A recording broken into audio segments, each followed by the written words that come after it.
Hello and welcome to The Hill is Always Greener, a show where four friends have chill discussions and fun listening parties about Sonic the Hedgehog and his music to distract themselves from the inevitable passage of time and hopefully the tinnitus that may or may not be growing in our ears. Let's keep that at bay with some loud music. I'm Rock the Jake. I'm Cyberlink, and I'm so excited I'm going to pass out. Woo! I'm Game Buddy, and I gotta know what you think about fan remixes. And I'm Falero, and I'm an OC remix. That's right, I'm giving Lumber the Tygon tits now. Yay! I respect it. Ain't nothing wrong with that, brother. Big bouncing bazongas. That's how we're starting this episode. That's great. I'm glad we've got the right energy going into this one. Business as usual. We don't even have Prismaya here, and we're already starting on that. Okay. Yeah, there you go. Yeah, here we are. Today, we are going to be talking about Project Chaos.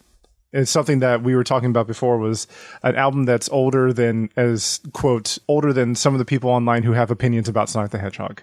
Oh my Yes. god. I know. I had that existential thought right before we started recording. I'm like, oh my god, do the kids know about Project Chaos and OC Remix? Oh my god.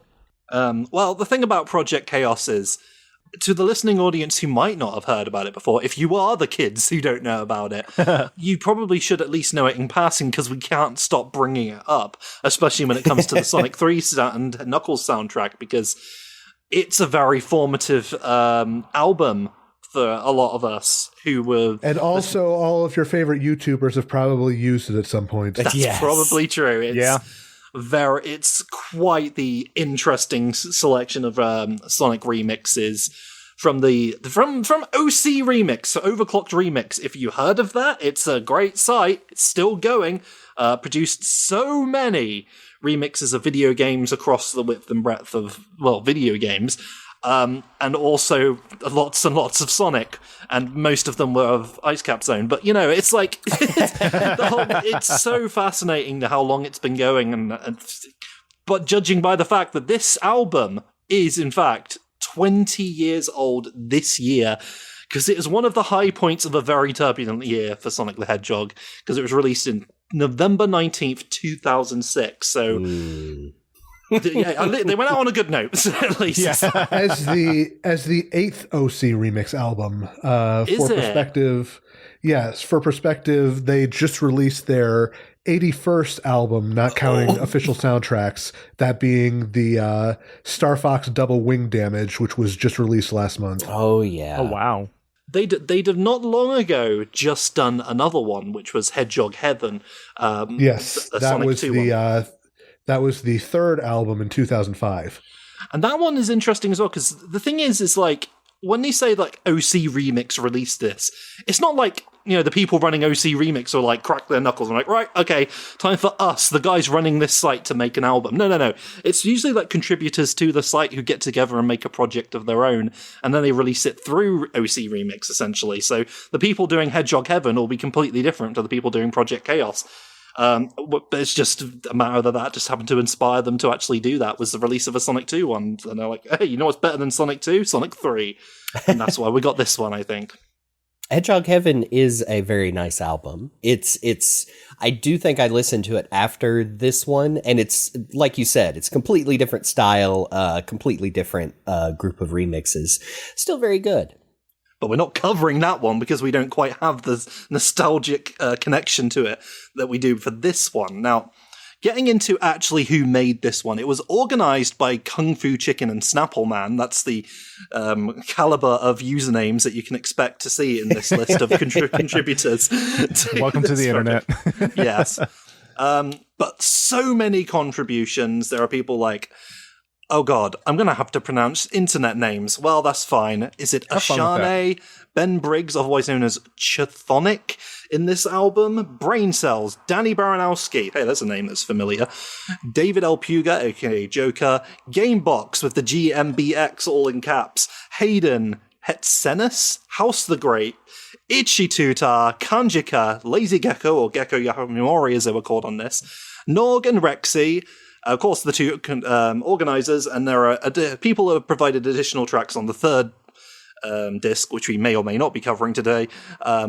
Akumaju Belmont, JMR, Razor, Ross Kemet, and Xenon Odyssey. And I apologize to everyone whose names I completely mispronounced, but we did our best. But, and just like with a lot of people on OC Remix, it's cool to see that a lot of these remixers are still doing new tracks. You know, Ben Briggs and Rexy have actually worked with Sonic Paradox in the past, and then some have even gone on to become, you know, superstar composers in their own right, like Danny Baranowsky.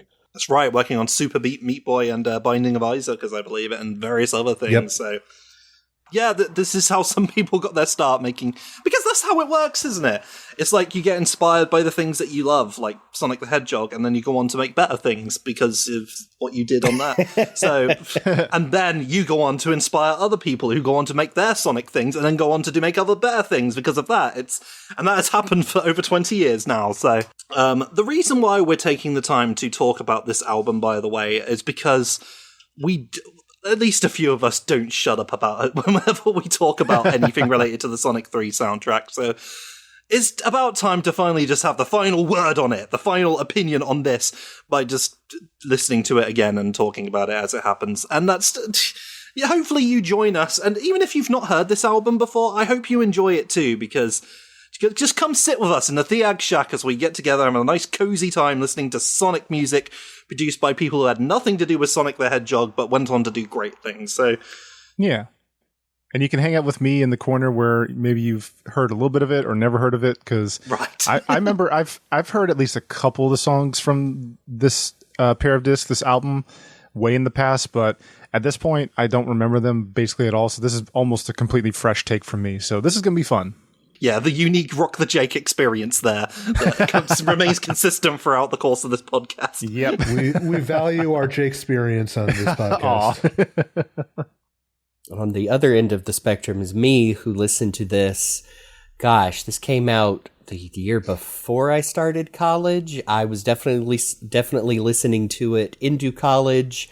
Probably laying on my back in the sun on the grass and making up little music videos in my head that I said, I could animate this and it wouldn't be hard. I just have to do it. And then you put a bunch of the tracks in How Metal Sonic Stole Christmas. Yes, I did, didn't I? Yep. I have very vivid memories of hearing this for the first time. Because I feel like, I don't remember where I got it from. I feel like it might have been because I was in the same college as... my buddy Dark Noise, who's gone on to do lots of great Sonic art and lots of art of Mina the Mongoose. There's something for Rock the Jake. Okay, hold on. Googling this. My buddy probably showed me this. He may or not, but I came across Project Chaos because, I mean, come on, it's a remix album of my favorite game of all time. Of course I'm going to check it out. But I do, vividly remember, my trips commuting to and from the same college with him, because I had music on my PSP. That was my main media source at the time. Yeah, nice. Because, of course, it's great. You could have put art on there, you could put music on there. I have my terrible little drawing of Rabid Tails saying, I'm going to eat your babies on there. That was my background image for my trips to and from college. I would have lots of music on there. I would have Lemon Demon's Clown Circus back when Neil Cicerega wasn't like that. I had Weird Al's Straight Out of Linwood. Was it Linwood or Limewood? Whatever. It's the one that's got the flippin'. It's the one with the flippin' don't download this song. So of course that was the one I downloaded. Classic. The Paper Mario 1,000 Year Door soundtrack, so I could listen to the Excess Express songs and pretend I'm on a good train, and this one. Because I vivid memories of just waiting for a train after finishing a day of college, miserable, getting a copy of Power Slam Wrestling magazine, eating a Ginster's Southern Fried Chicken wrap. They don't sell those anymore. Drinking this is relevant, by the way. This is extremely relevant to the discussion today. I need to get my details right. I've written down it's not Schweppes. It was a can of Schlurg sparkling grape juice. And listening to one of these, ideally at an empty table on a train like a sad loser, listening to Sonic the Hedgehog music. But that's not how I first heard this one, because it was a busy train. I distinctly remember walking back on a busy, tiring day and listening to this Sonic soundtrack and being able to tune out the rest of the world, because oh, this stuff bangs. And then when I got to a certain part of the album, I was like, what? You can't do that. You can't make that on a Sonic album? That's incredible. Holy crap. And we're going to get to that point. and you'll know what it is, but yeah, like I already do. It's fantastic. The memories of this stick with me, because OC remix stuff sticks with me to this day. There are so many favorite remixes I got that aren't necessarily related to Sonic. I've still got, I was like, just like a few of us, I was searching out Final Fantasy VII remixes because that was the whole reason I got online to begin with. Still a big fan of the Crossroads from the Voices of the Livestream album. That's another one of their fan albums. That's a great one. That is a great album. Fantastic, weird song. We're going to come across a few of those today. I'm sure you've got a few. You were just mentioning some before we even got started, Jeremy. Yeah, I remember, gosh, it's one of those time periods. I know I was on OC Remix, because I mean, the way the site was laid out, I think you could just sort like by new release, by popular, like even back then. And I mean, yeah, just listening to, I know you made the joke, but yes, every IceCap Zone remix known to man. That was almost... It was IceCap and Chemical Plant. Just everywhere. I feel like that was a joke even when this album came out. Have you really broken into OC Remix if you haven't submitted an IceCap remix?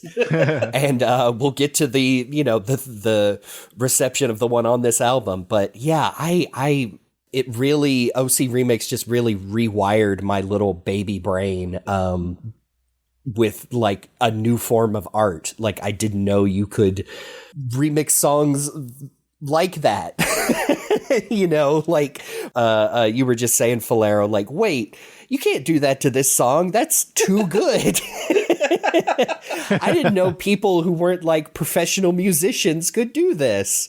But anyway, I remember, again, very much just opened my eyes to remix culture as a whole and just, I mean, new genres of music in general, and probably informed my modern music taste a lot. So, yeah, OC Remix, super cool. As far as I know, like you said, they're still going. It's still run by good people. I think they made a very set in stone stance, like, don't be uploading your AI music here. That's not what this is all about.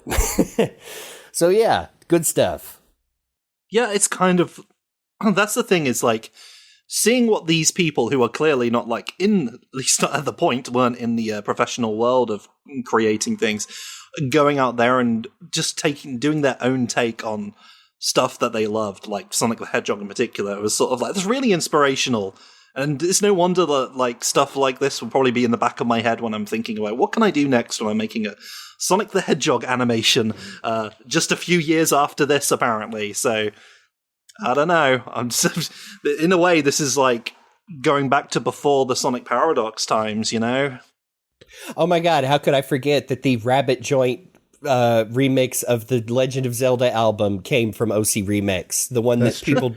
You mean the one that's totally made by Weird Al? Oh no, it's System of a Down. Yeah, System of a Down. Everyone thought it was System of a Down doing the... See, I always heard people credited to Weird Al. Yep.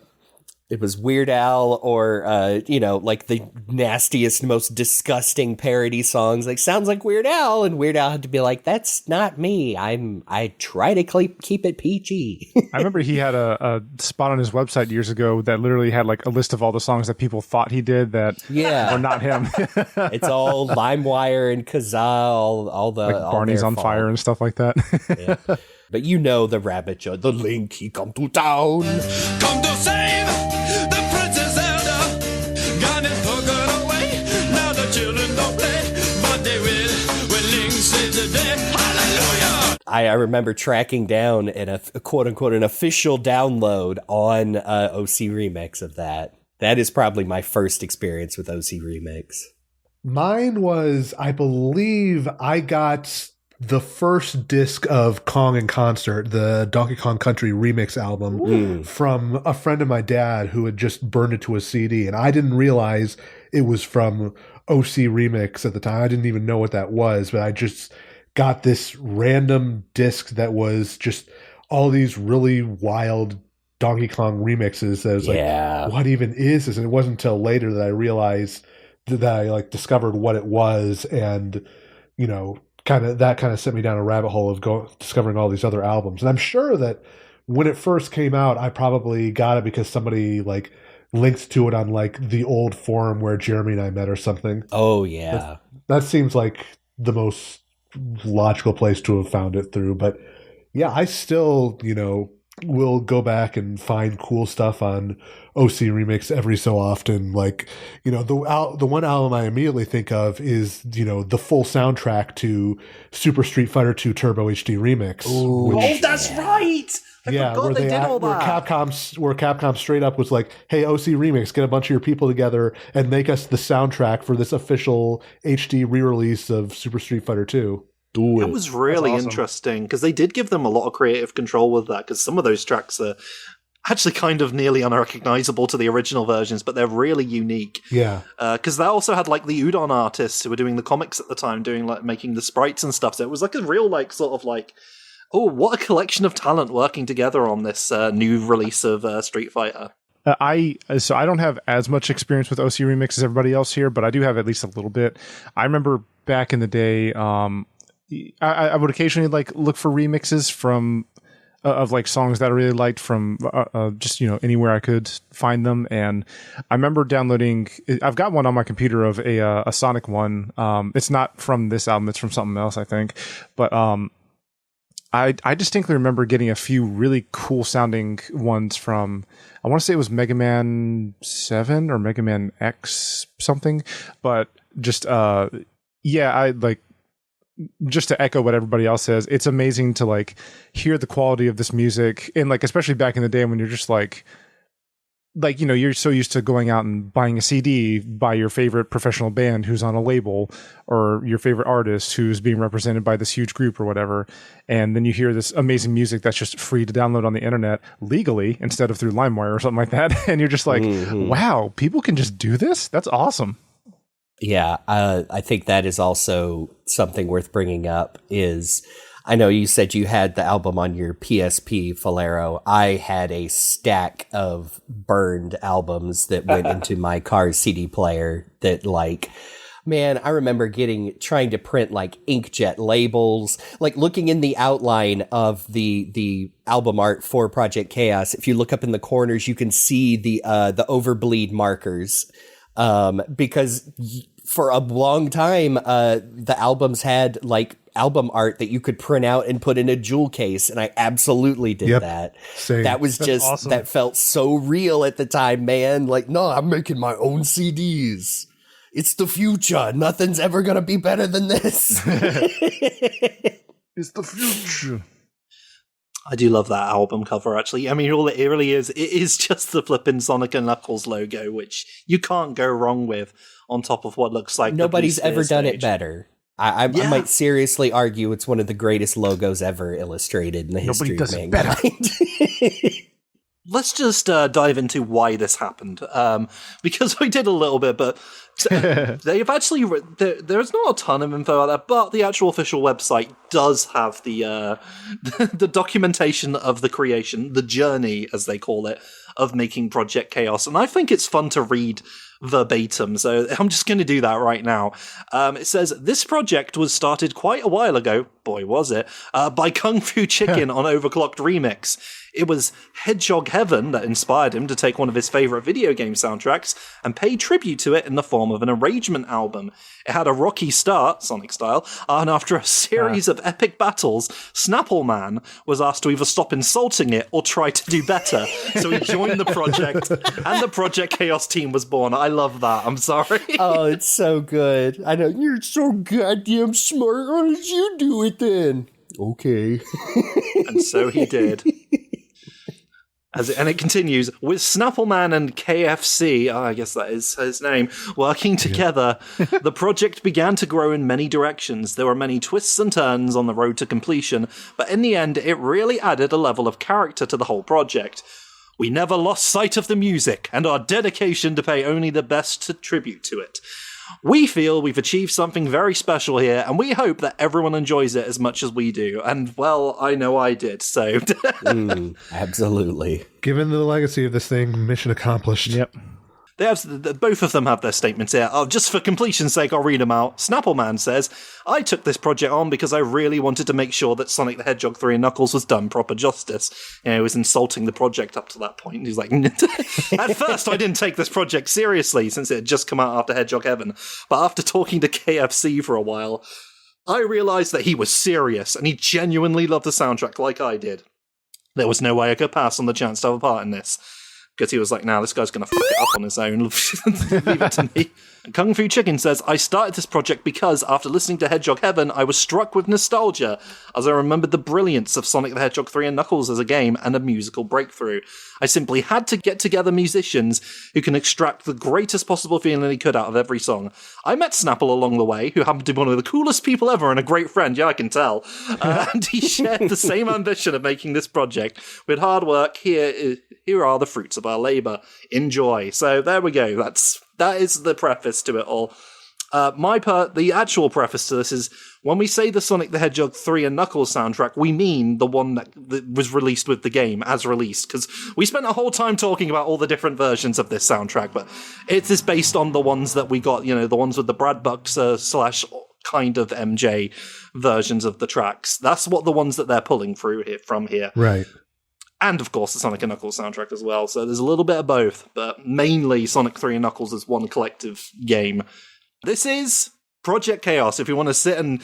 If you're tired of us nattering on about it and just want to listen to the music with us, well, fine, we'll get along with that now. Or you can just listen to it yourself. I'm sure we're going to link to it in the, description. But if you want to listen to us yammering on about it, let us begin with this 35-track album that's split up into the 3 discs. We may or may not cover all of them, depending on whether on... Because, to be honest, there are 2 main discs, which are the main soundtrack, and then there's like a quote-unquote special disc for like bonus tracks and WIPs. And to be honest, like, I had to actually go out of my way to re-export all of these with Goldwave because they were just not working with my media player, I guess. On that part of the album alone, I guess it's just how old these are that they don't encode properly. But they're fine now.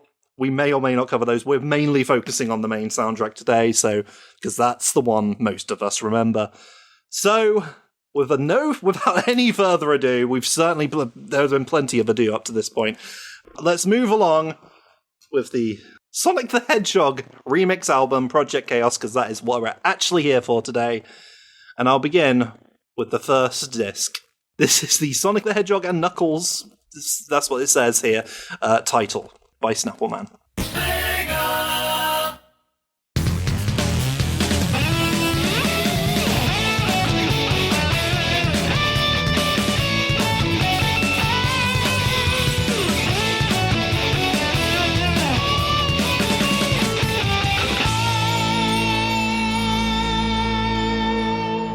Wonderful. Yeah, that's Wonderful. it, baby. Short, sweet, and to the point. It is the Sonic and Knuckles one, not the Sonic 3 one, but that is the Sonic 3 and Knuckles one, so I guess that's if you're playing the original release. So I guess it makes sense, and also it just kicks ass, so who cares?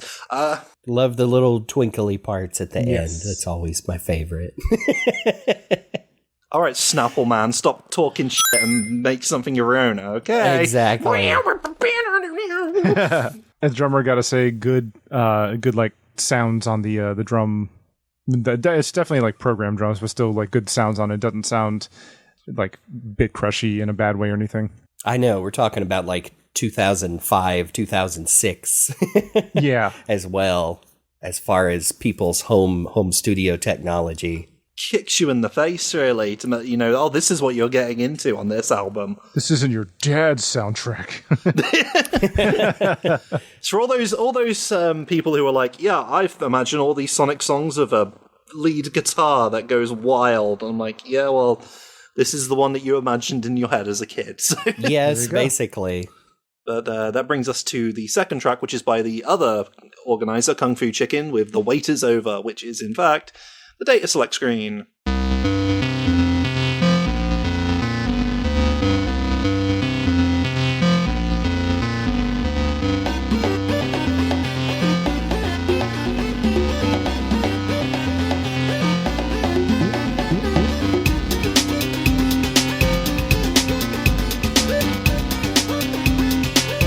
It's definitely very different from, I think, what somebody would expect for, the data screen. But at the same time, I think that's kind of the point. Yeah. Although I do think it is paying, homage to that original feel of it by having that little bit of marimba beat and whatnot. Yeah. I'm going to try in it, but please feel free to tell me to shut the hell up. I'm going to try not to say, oh, I love this one every time, but I really do like this one. I like the additions of the orchestral strings there for a second there, and that kind of I think it's like a triangle sine wave for the synth near the beginning that keeps going through. It's very pleasing to the ear. I wish I could pin down what style they're going for here. I don't know if I have the musical vocabulary for that, but I feel like I've heard stuff I know this what style before. they're going for. It's called Bomberman.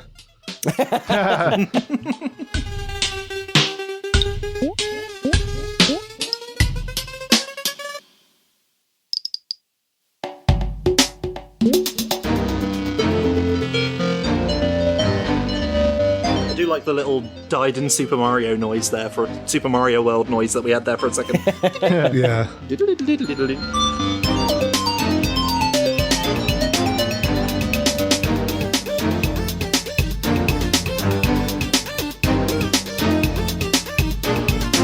important thing is, you hear the data select screen. It's not quite the same vibe that it has, but I feel it, and it's a creative little remix. Actually reminds me of some of Amy's synth remixes too. See, if anything sounds like something that our friend Amy has made, then we cannot criticize it. It's against the rules. It reminds us of Amy. It's well, that's just good, actually. Exactly. This brings us to the third track of the first disc, and that is Divided from Grace, the Angel Island theme by Rexy. There's one very specific part of this that makes me go crazy, and you'll know it when it happens. Just love that little bit of Sonic 3.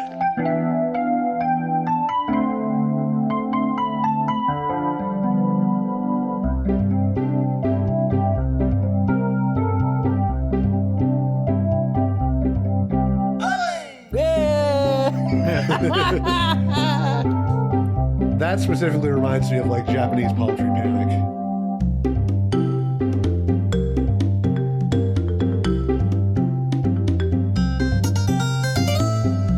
There's a different energy here, but it's very evocative of Angel Island. It's just with a different mood, It's a bit more. It's very understated. I know. And I'm saying this with affection, maybe because you put Metal Sonic Stole Christmas, but this is almost like the visual novel background music when you meet Knuckles. Oh, yeah. Yeah. A red echidna stands in front of you. He turns around. His mouth is full of grapes.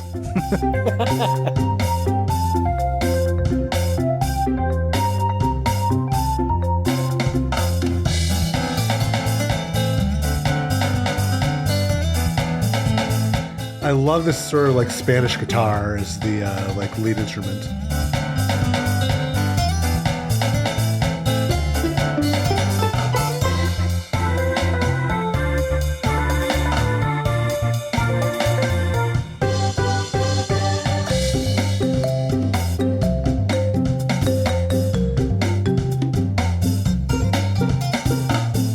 It's a very rich arrangement. There's a lot going on here.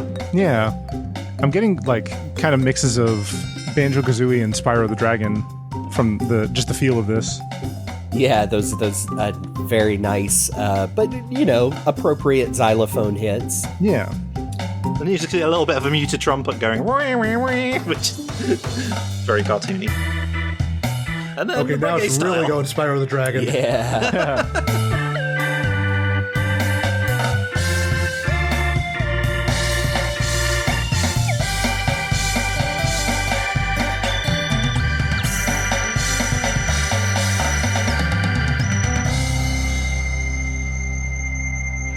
Interesting way of approaching the fires everywhere portion of Sonic 3, Angel Island.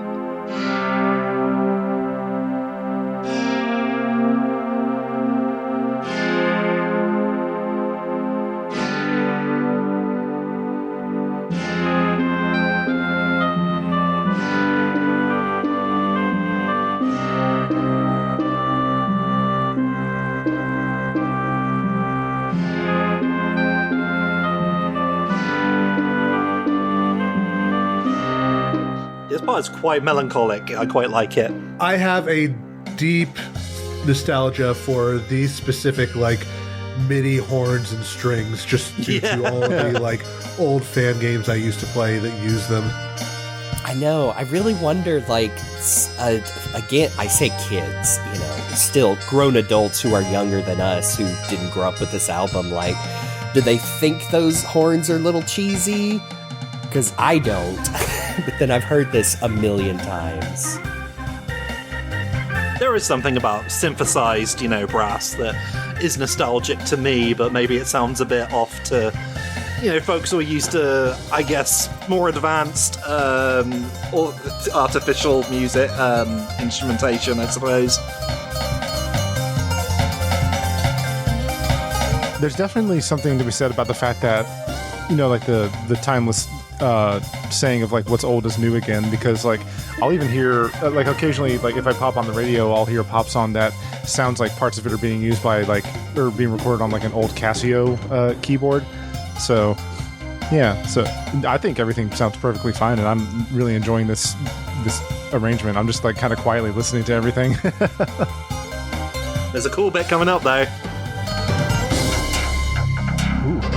A little bit of flying battery for, I guess, when that big bomber comes overhead and at the end of Act 2.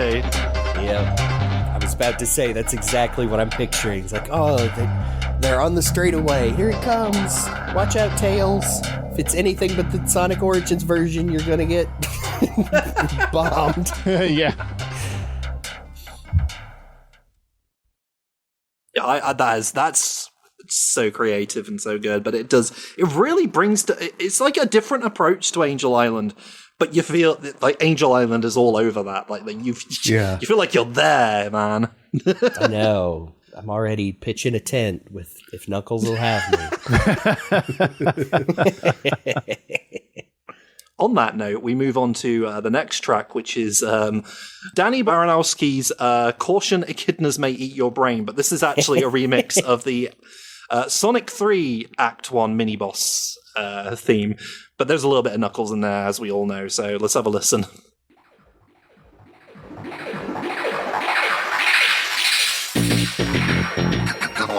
Ooh, that's good. Sorry, the moment the organ in the background comes in, I'm like, God, it feels like Paper Mario 1000 Year Door. Again, bringing that up for the podcast, but that's I just played that game and I was just like, that's in my head. So it's like, oh, it's the Paper Mario version of if a mini boss shows up, I guess, in the Sonic game.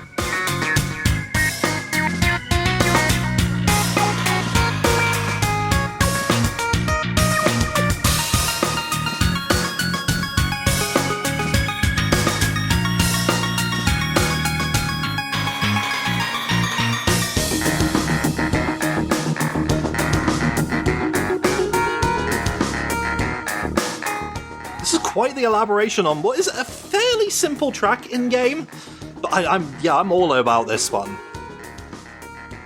I know, one of those that feels like a natural extension rather than, you know, just repeating the song over again like the original track.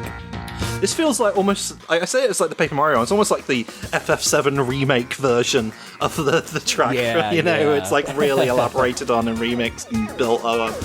If you're familiar with Danny's other work, then you can definitely hear, you know, some of those influences in this. Like, this reminds me a lot of the soundtrack he did for Cave Story 3D.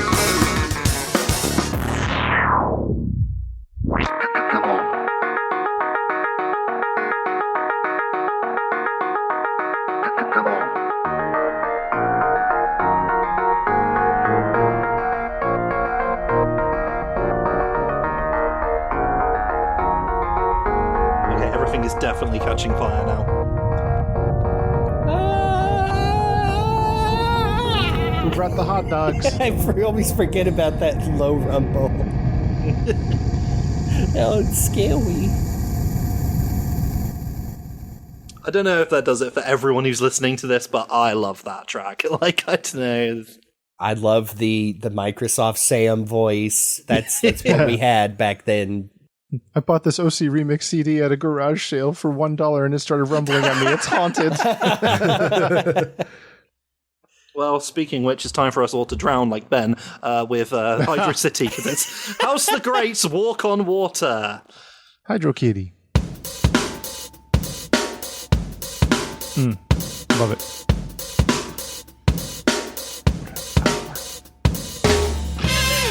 Oh, that's so good.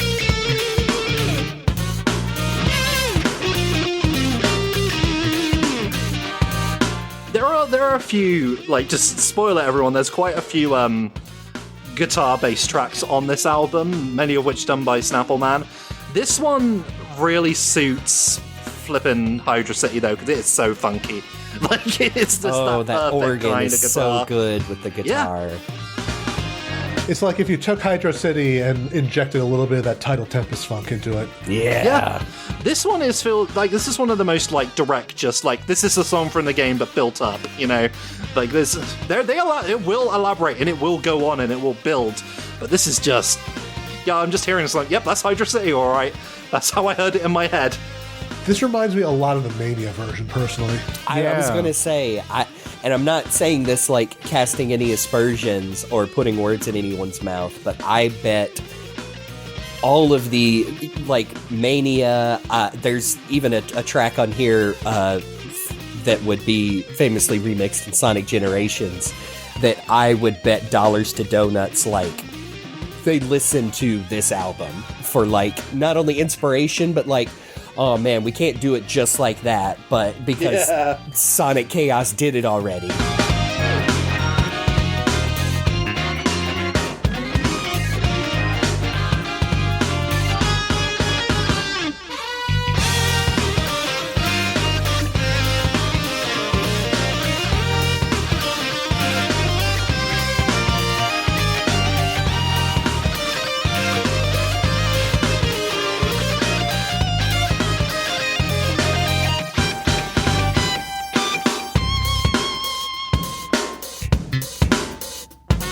I think the thing I really appreciate about this track and this whole album is they don't play it safe. Like there are, like you could picture this song without that organ and just the, you know, guitar and whatever.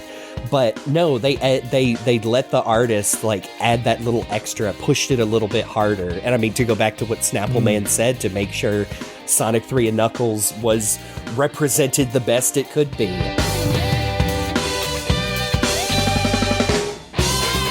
Ooh, yeah. Act 2, baby!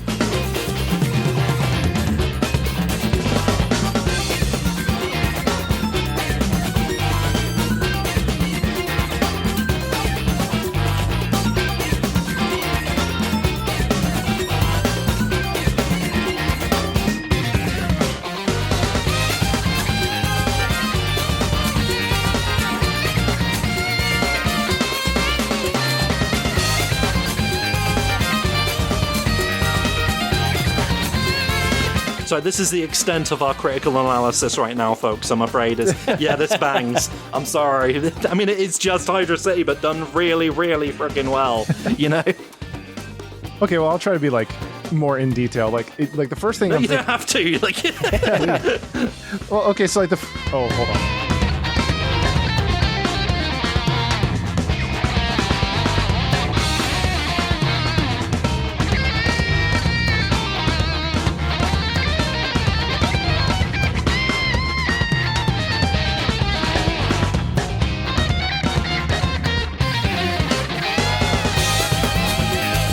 Now this bit is Sonic Adventure-y. It's that synth in the background. That particular synth. So you had some actual analysis to provide here, didn't you, Jake? Yes, before Santana-style guitars. Ooh, man. Interrupt you again. I think I'm just going to have to talk when the track's over.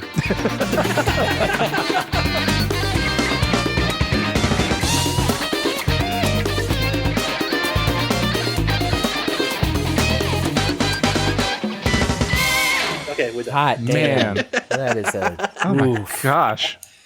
We're only 4 in. I don't even smoke and I need a cigarette after that.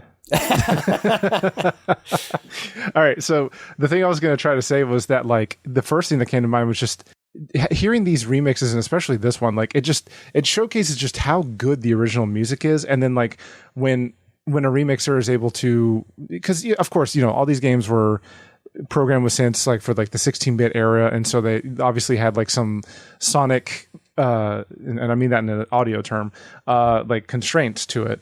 And so when you get the chance, and this is, again, we've said that this album's like 20 years old, the fact that when you get people together to make remixes of these songs and like you're able to use more at the time modern instrumentation, less constraints to like file size and stuff like that, and like really fleshed out, like you get these wonderful tracks where this one you get that like the funk of Act 1 of Hydrocity, and then this like sort of like almost Caribbean like mix between like Caribbean and reggaeton styles of like Act 2, and like just, and then again like honestly like a very almost Carlos Santana inspired sounding like guitar riffing and soloing, and just man, I'm blown away already, and it's only the 4th track.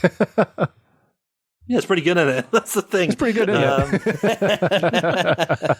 It's that is also, like, there are a lot of great ones in it, but that is a standout one for me. I love that one because it just takes something I love and just like pushes it to a whole new level. So yeah, that's what I like from my Sonic remixes. But speaking of things I like about my Sonic remixes, we do have another track coming up, and this is the one that me and Jeremy in particular will not shut the fuck up about, because we are going straight to Marble Garden. And listen, folks, I understand if this maybe isn't your bag, but it is mine. I love this. It's near and dear to my heart. It is Danny Baranowski's Knuckleduster, the Marble Garden theme. And I just wanted to give a special shout out to the animatic done to this song by Back to Soul, or Thewit ED, or ED Thewit, from 2007, that I'm sure lots of people found this song by. It's still on YouTube. They're still doing animations. They help bring this to life even more than the first time I heard this. So now I'm imagining those visuals. I can't help it.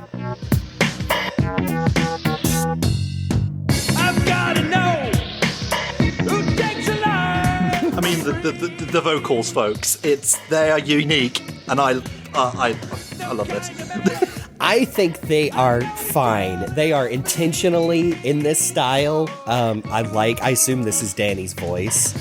I like the falsetto and like I don't even know what you call that, kind of like a blues strain.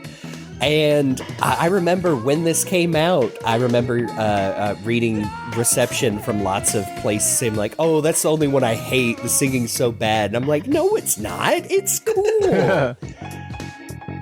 Now, I've never looked up the lyrics in all these 20 years, and I finally did. Do they make any sense? No, not really. Do they need to? Of course not. Some of the greatest songs ever written make no sense. And a lot of Sonic songs, the lyrics don't make sense. Yeah. Also, listen to this solo here. We're already got a little piano solo, and it's great. I actually appreciate that the lyrics are, I don't know what you call this, but there is no... these are verses and a bridge, and then the chorus is the last part of the song. I'll last again. Please, is there anybody free? I'm foreign.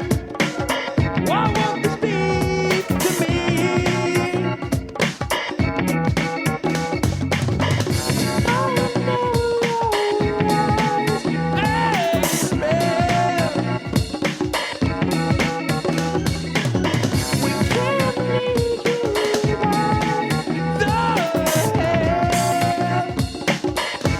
Here we go.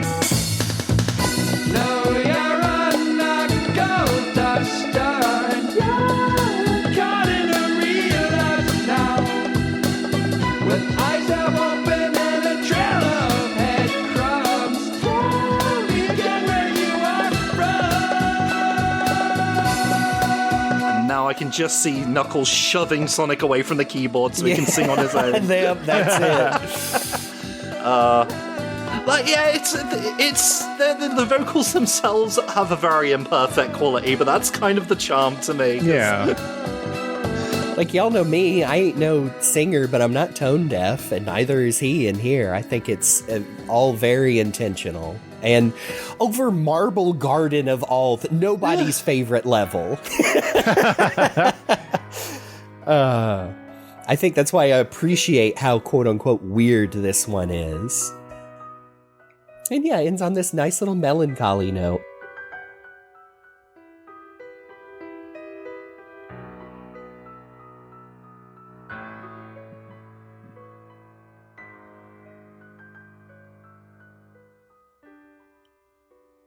But man, yeah, if you wanted to read into those lyrics, maybe it's about some kind of, I don't know, some sad, like, ex-mercenary or, like, gangster who's trying to put the old life behind him but gets dragged back in by something.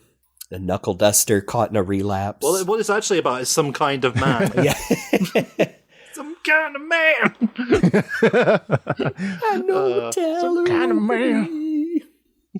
Anyway, I've always really liked that song. I remember even back in 2006 when people were being mean about it, thinking, I think it's just fine. You guys are just mean. Jake, what do you think about Knuckleduster now that you hear it, like, unblemished by nostalgia, I guess? Kind of just echoing some of the things y'all said. Like I think you summed up perfectly. The vocals have a very imperfect quality, but that also kind of brings a charm to it. And, you know, I can't help but view this from like a listening to it now, even though it's 20 years old kind of lens. And I can definitely understand how it can be very divisive. I do enjoy that he has kind of like the singer has a very spirited amount of energy he's putting into the vocals. Like, it's kind of bluesy, kind of, and then like that final verse is a little bit it makes me think of kind of like grunge rock, like the way he's getting all griddly with his voice. Little wheedly. I like the instrumentation. The vocals they're okay. I gotta give him credit for being like the only person to do a vocal song in this, because of course it's Sonic 3 and Knuckles. You don't really associate it with vocals beyond the come-ons and heys and goes. Yeah. And only one person did the Microsoft sound ones there, so. I know there is at least one of the bonus tracks that also has vocals, but this is the only one of the main ones, I believe. Well, there you go. And I always give people credit for pushing that falsetto and making it sound pretty good. Yeah. Probably because I'm full jealous. Head voice there. I love that. I wish I could do that consistently. Because I love that the rest of the song, he says, I want to know. Exactly. Times right up there, and it's so disarming. I like it. But we need to move on to the next song, because we'll be here all day, once again, talking about Knuckleduster. So let's move on to 3-Ring Nightfall by Hadyn. Is it Hadyn or Hydyn? Well, whatever. Hadyn, Carnival. It's Carnival Night. The original version. Well, the as-released version. Let's go.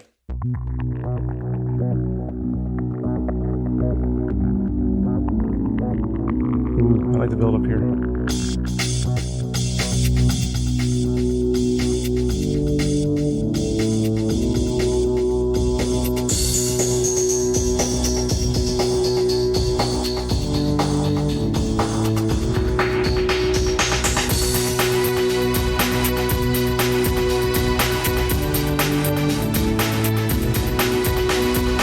A little time to realize, wait a minute, is that, huh?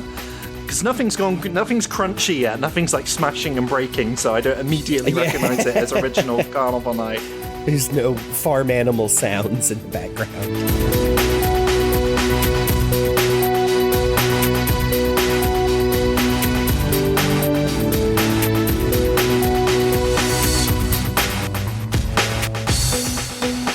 Okay, there it is. There we go. The entrance of the gladiators.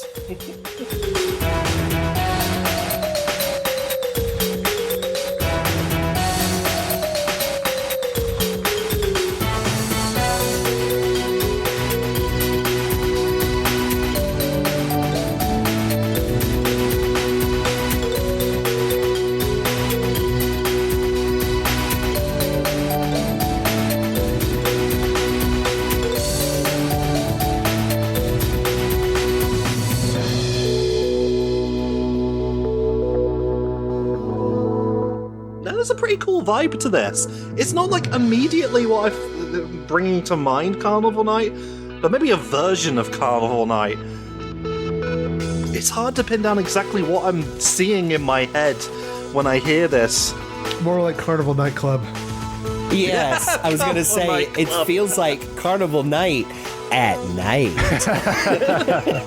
Oh, this is the kind of thing. Yeah, Conker stepped into a nightclub, and this is what he's hearing. Yeah. Ooh. Some MIDI guitars. Mm-hmm.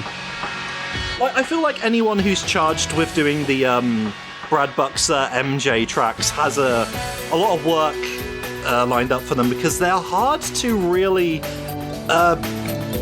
do anything with because of the nature of that. Many of them are samples and like beats and bass lines. Yeah. So it can be hard to build upon them, and so we'll see in later tracks.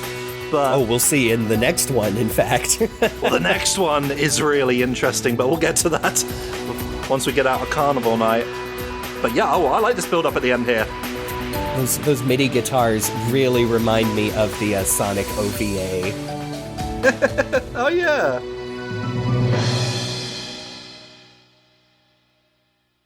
I really like that one. I like how it brings a sense of epicness to it, to a level that you would not expect that level from. Oh no. That was really cool. Especially from an original track that is intentionally a little annoying. Yeah. Well, the clowns have gotten a bit edgy this time. They're bringing a different vibe to the table. The clowns have been working out every single day, eating a lot of protein, and they're like super buff and muscular. And It's the killer clowns from outer space. hey kid, you want a balloon animal? All right, I'm going to take this Zeppelin and make a giraffe. I mean, that, and I could also imagine some of those sexy clowns that people really got into for a while, dancing to that, you know. Well, I mean, it all depends on what your personal interpretation of sexy clown is. So maybe that is what works for you, what Jake just described. But, all right, we need to move on to the next one, because we do need to preface this, because we did say when we got started that IceCap Zone is one of those levels which got remixed a gazillion times before this even happened. Honey, it's been done to death. And what people expect at this point of an IceCap remix of, you know, when we say IceCap, we of course mean Hard Times. Yes. The Brad Buxer song. You imagine the like a techno or an EDM or something that's like a din din din din din din din din, because that's what you think of when you hear of, you know, it lends itself well to that sort of thing. So that's why 1,000 people heard that song and are like, well, yeah, of course I'm going to remix that with electronic music. So when we start this one, I don't know if Jake remembers this one, so it should be interesting to see what they went with. This is Hetcenus, I believe, with That Freezing Feeling, IceCap. So let's begin.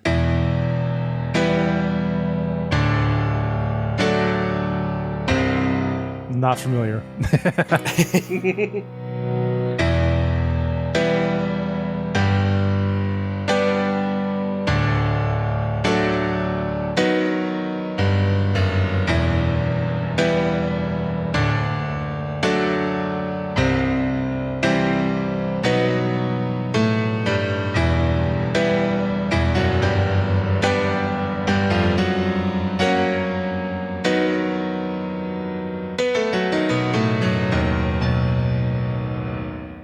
Some Wind Waker on that. Oh, yeah. Progression there.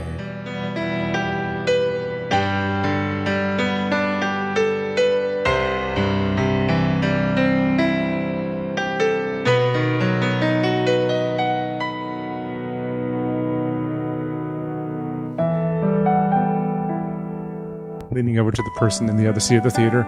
That's my grandson. He's doing such a good job up there. Leaning over to my date. That's IceCap. It's the original version from the release, but it was actually called Hard Times by Brad Buxer. People only discover it when they found an album of old soundtracks by the Jetsons, spelled with a Z. Where are you going? Oh, you're going to get popcorn. Great. I'll just be right here. They never come back. I'll be right back.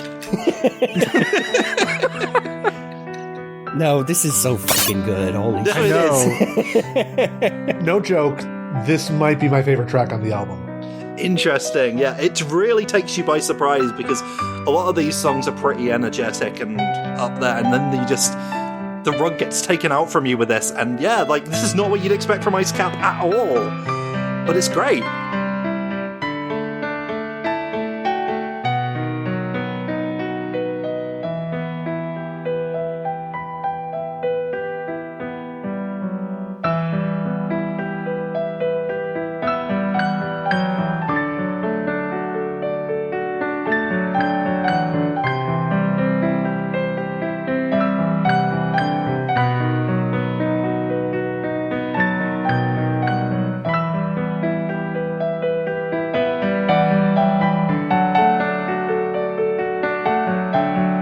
Again, this is one of the ones that always stuck with me. So in one of my D&D campaigns, I actually sent this to the DM to play when we were in Roll20. And so this song would get used pretty much whenever we were in either a frozen wasteland or when something really dramatic was happening and they needed, music to kind of punctuate things. And so there's always going to be a personal connection with me for this particular track, and understandably so, because I think it's really, really, really good. I can imagine. I'm sure I had various trips home, because after I listened to this for the first time, I was like, well, that's staying on my PSP forever, So and it's pitch black out. It's late at night. We're just getting back from college. I'm on the train. It's an empty train, and I've got flipping this song playing, and it's like, yeah, these are the vibes right now, I really like the fact that it's, and I assume it must be just the key that they're playing in, that it rides that line of the energetic melody from the original song, but it feels sad and dramatic. And the fact that it is solely a piano mix as well, no other instruments, just really, brings the whole thing together, I think. I feel like if you added anything else to this track, it would take something away from it. I also think I forgot to call out that they used a little bit of Scrap Brain 8-bit in there as well. Oh, yeah, cool. Not the first time that little bits of other songs will get mixed in there, and certainly not the last.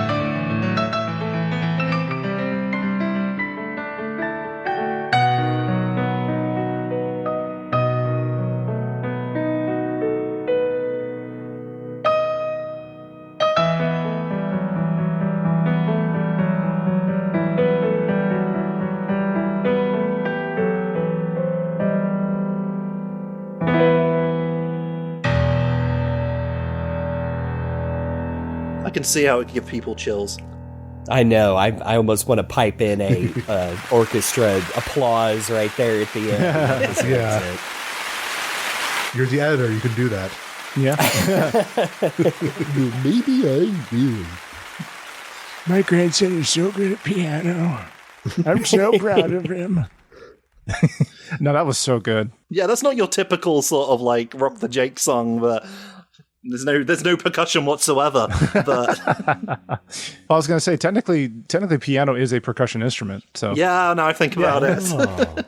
When I first learned that, I was just like, yeah, it is. All right, we were talking about tracks that might have a little difficulty building upon because of the nature of how they sounded in the original release of Sonic 3. So let's move to Gecko Yamori's elevator music. That is Launch Base Zone.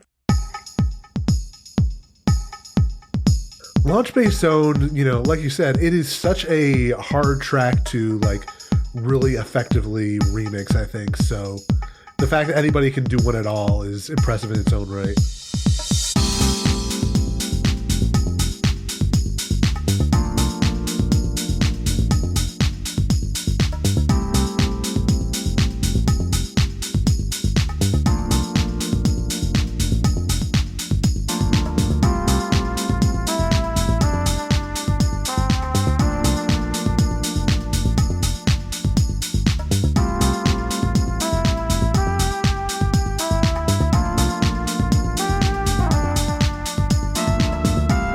But them calling it elevator music does feel very fitting because, Yeah. I mean, this is like hold music to me a little bit. Like I'm on a really long you're phone call. zipping along those crazy elevators in the launch base. Hell yeah! Oh, that's probably why they called it. Oh, that's clever, actually.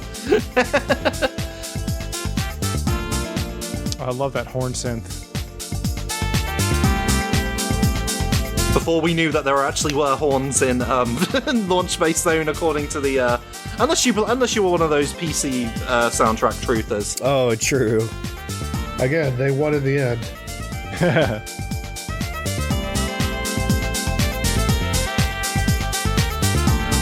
This feels like it belongs in like a fan game. Just the sound of it.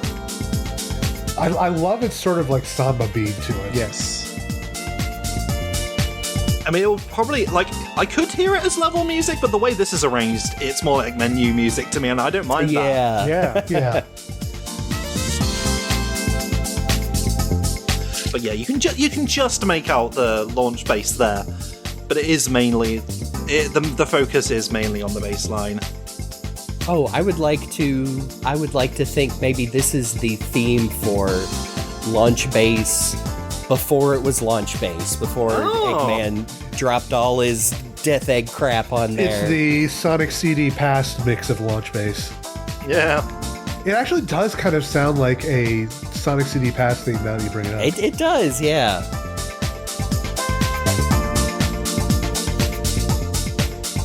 You can't see it, but I'm waving my hands in the air.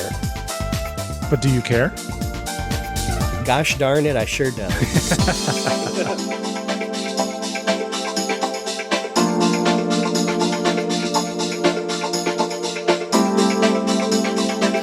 It is funny because we were mentioning in our first listening party that, that Launch Base is kind of like a bit, like in both, I guess in this version it is a bit strange for a last level theme. For what it was originally, and this one just continues that vibe of it's just kind of funky and chilled, despite the fact that there's a giant space satellite launching in the background. But that's when this is the sort of elaboration where you take what you hear and build upon it, as opposed to like what the the vibes of the actual level are. And I still think that's a good way of handling doing a musical remix of something. But I suppose now we're going to go to the last track of the first disc. And this, interestingly, because I suppose this is kind of like the end of Sonic 3 and Knuckles, but we're actually getting our first Sonic and Knuckles, kind of, because we're getting the mini-boss theme of Sonic and Knuckles, which I suppose is technically speaking the intended mini-boss theme of Sonic 3. But that's just splitting hairs. Let's just get to it with GameBox and Robotnik Radio.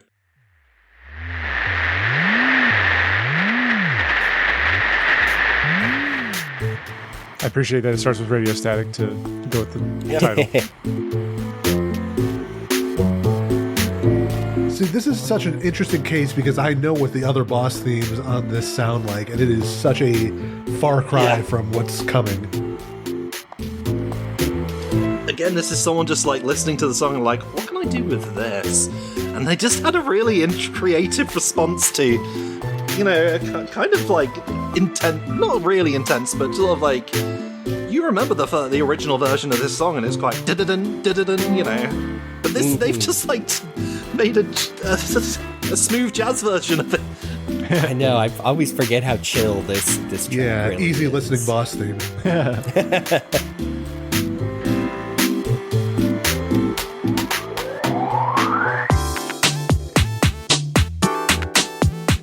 Ooh, yeah. That first bit could be like playing at like a different kind of club, like a really high end joint, but then kicks in here.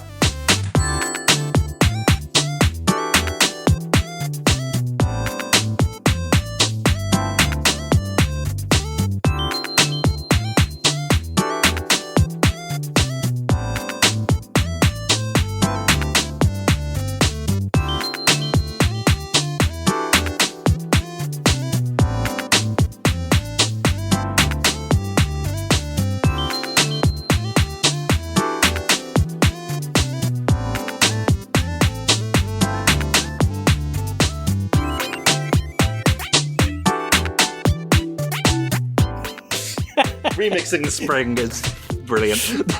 Oh, I love it. I love the use of sound effects.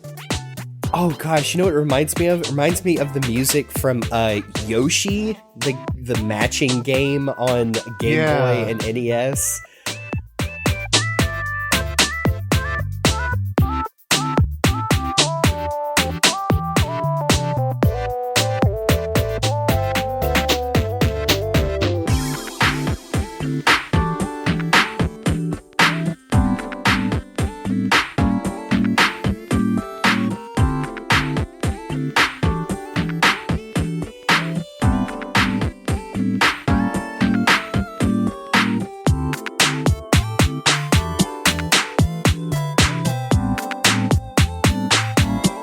It feels like end credits music.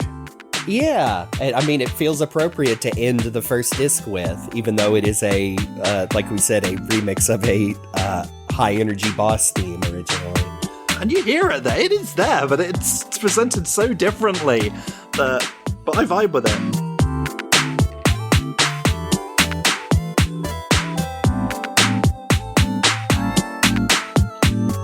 I might even call this a chill beat to study to. It does have that vibe. All right, that's the end of the first disc. We're through the first half of the game, and it's shaping up pretty well, I think. At this point, I was impressed, I think. Be back when I was younger, but... So, let's move on to the second disc. We call it like a disc, like there actually are discs, but I'm sure there were people who put these on discs, like Jeremy. Hello. So, actually burning things on discs, like old people. But let's move on to basically the Sonic & Knuckles portion of this with... the first track of disc 2, which is iMushroom, like the iPad, if you get what I mean, by GameBox. That's Mushroom Hill.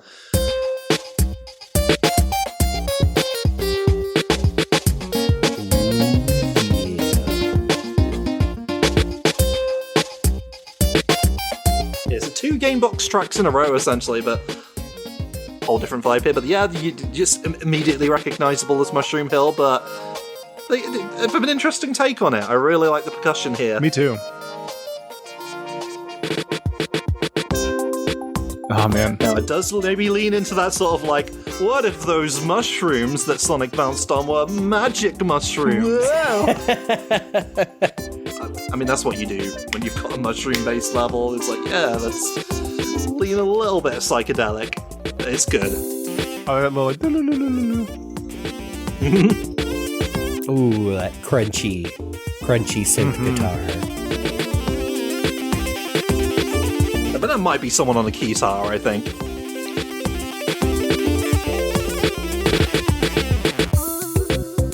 And then there's this part. Ooh.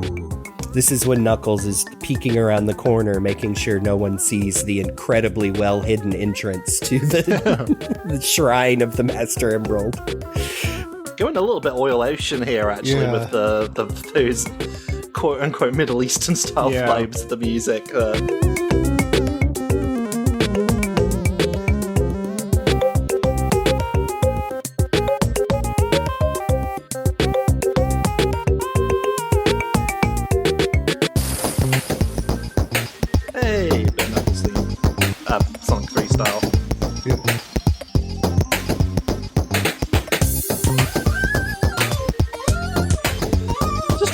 Elaborating and riffing on the original track here, and that's just nice.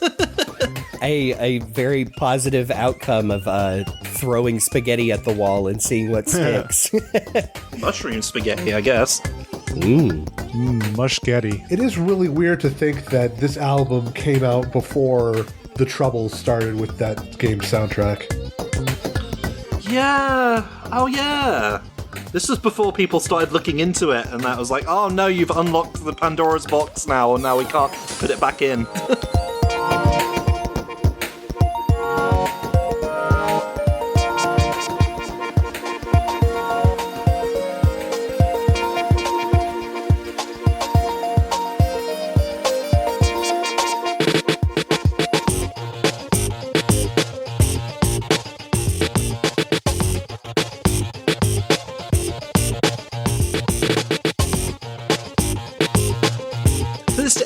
it doesn't really lean into the whole, like, you know, magical mushroomy forest vibes, but it definitely leans into the mushroom. So I like that. Yeah.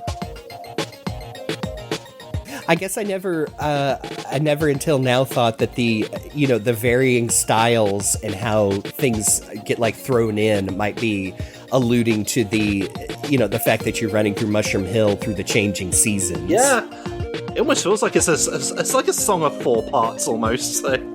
Yeah. And then by this time we're in the the wintry, the green. We're on that final stretch to the boss. If you've kept up, you have all of the super emeralds by now.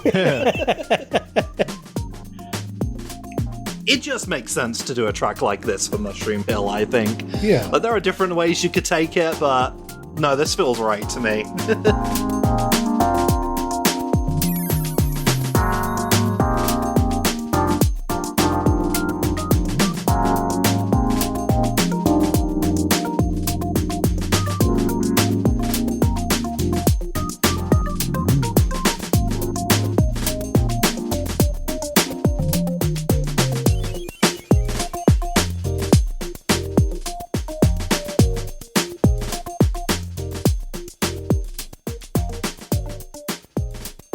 Yeah.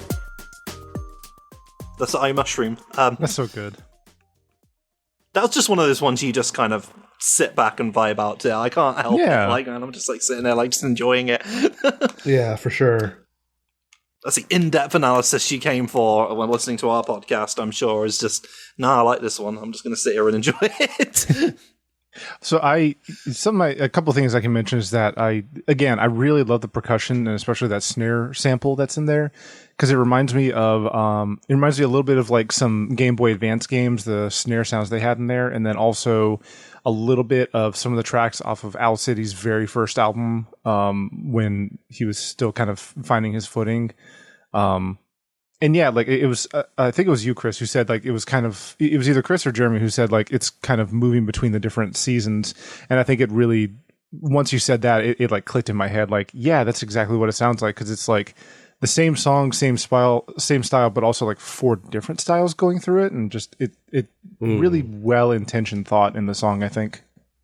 I'm thinking about how that splits it up because the second one is a bit sinister and almost maybe that's why they chose those certain vibes for that second part because it's summer and everything's all heated up and it's like, oh no, it's uncomfortable now. Bugs everywhere. Yeah, that's that one. Let's get on to the next track, and this is SnappleMan is back up in front with Dead Batteries. That's right, it's flying battery time. I believe that this is like the one that I listened to back in the day. Oh, I can see why. But let's see what everyone else has to think about this one, because it's interesting.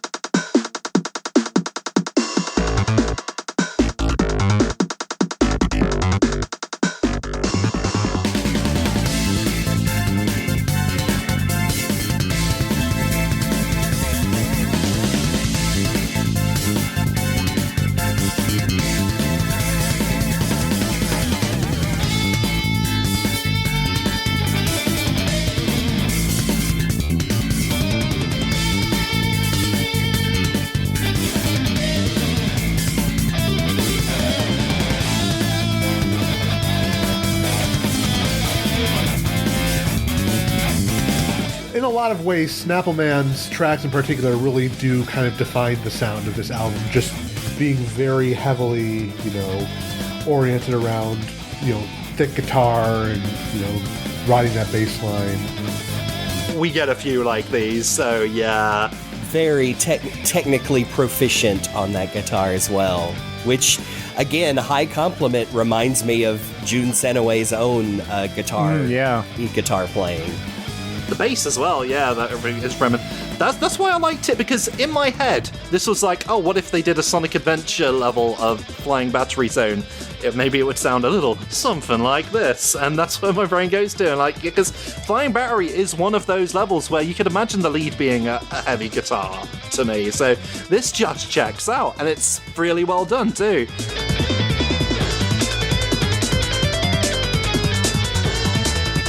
And like you said, Jake, the program drums sound really good, but I like the fact that it doesn't just have those. Like that bit that just passed that had the low key just percussion hits before it comes back into the full sound. And the synth too, that lead synth there is just like, that's a bit of Crush 40 kinda, They get really elaborate with the licks here though, because listen to this.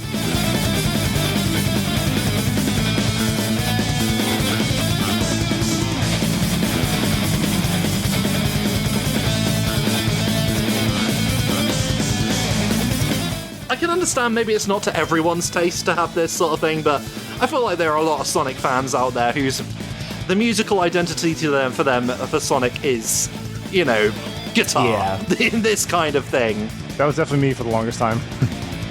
At this point, you are deep within the bowels of the flying battery. I can imagine this bit for like the flippin' Sonic Mania version when you're out on the outside and it's like thunder and lightning outside, Oh, yeah. Funny how this came before that,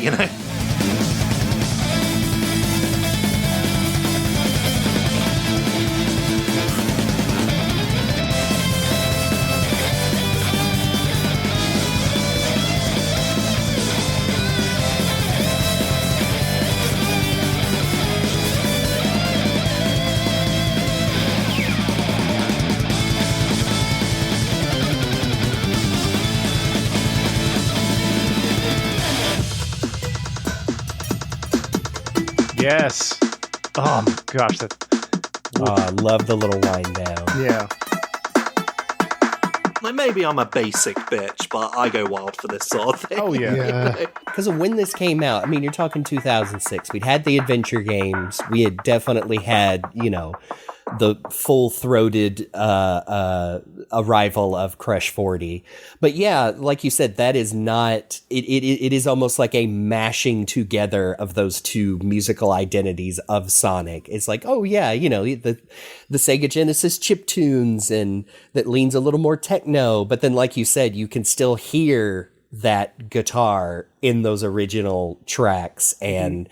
like you said, you definitely see where this wouldn't be everybody's cup of tea, but I absolutely was for me, because it is like a full realization of that track. And I mean, I know I said it before, but no, I cannot tell you the times where I would just sit and listen to this album and picture little animated music videos in my head of Sonic and Tails and Knuckles and everybody going through these levels to the tempo of these various songs. And oh man, just what a nice part of my life. Yeah. These songs do help you imagine the motion picture version of Sonic 3 and Knuckles, and I was all about that idea, because Sonic 3 and Knuckles is such even for a 16-bit Mega Drive Genesis game, was like a very cinematic game in its own way. And so, yeah, it just builds upon that. This is really good. Well, on that note, it's time to go down to everyone's least favourite part of Sonic and Knuckles, Sandopolis. But hey, maybe we'll have a good time with BrainCells live at the Sandopolis. So here we go.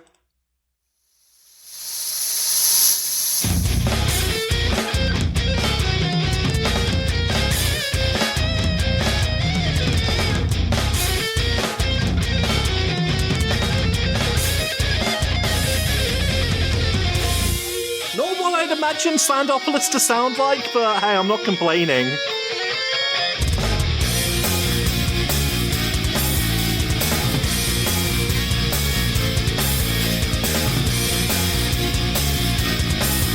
I just love that harmonizing. Another really good snare sample. But we got some of those natural instruments in there too to remind you that it is Sandopolis. Yeah. Just paired with the guitar.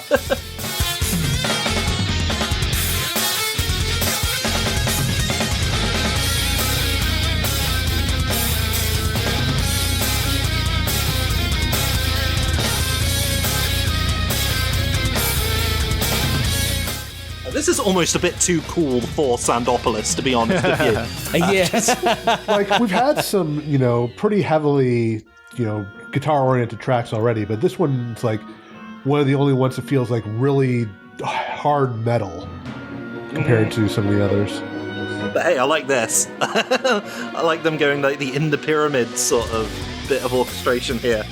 It reminds me, there's a guy on YouTube, Rudy Ayub, who is a very funny sketch comedian, but also musician, and he has a couple of tracks that he just calls Arab metal, and very much sounds like this. Like, he's like, oh, start with a guitar, add in a traditional instrument, but I'll have to put some in the notes. But it's very good, sounds like this in a good way.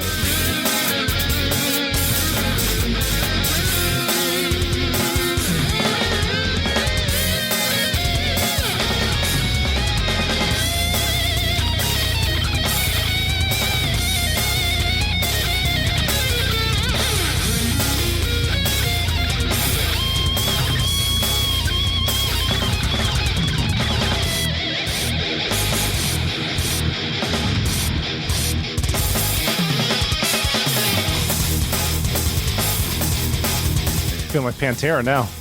Life is as extreme as you want to make it.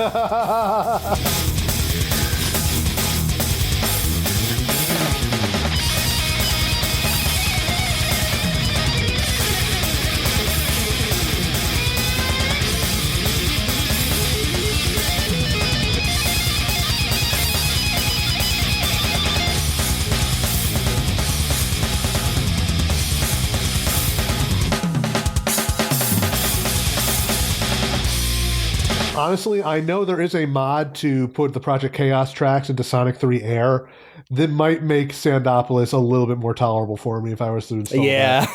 It might be too distracting. Maybe if you're a baby. If you're a baby. Well, after going real heavy with that one, we're moving down deep into Lava Reef with Rexy and Hetcenus teaming up to bring us Beneath the Ashes. Now, what can we expect from this duo after what we got for Sandopolis? Well, let's find out.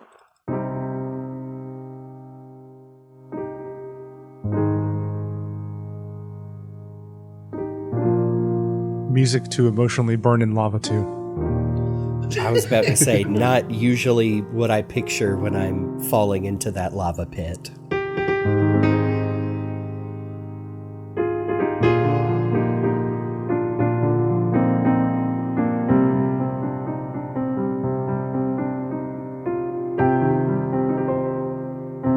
I really do appreciate that this whole album isn't just straight up just all rock remixes, because that would be it'd be fun to listen to, but that would in a way be the easy thing to do.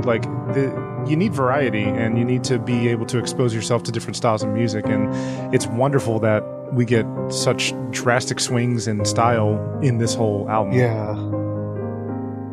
Yeah, like I said, they did not feel the need to play it safe and I guess keep the album on one specific theme.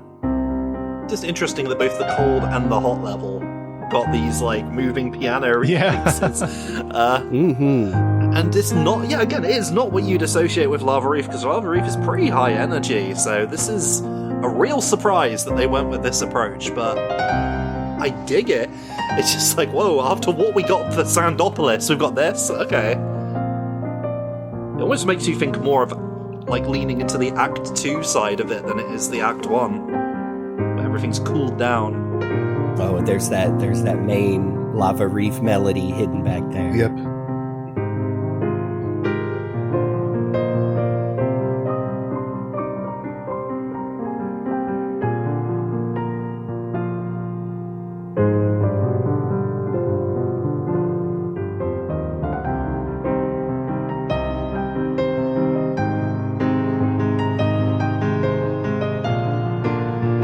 It's funny that we're moving away from the rock concert every so often to go over to someone's piano recital, but I don't mind it.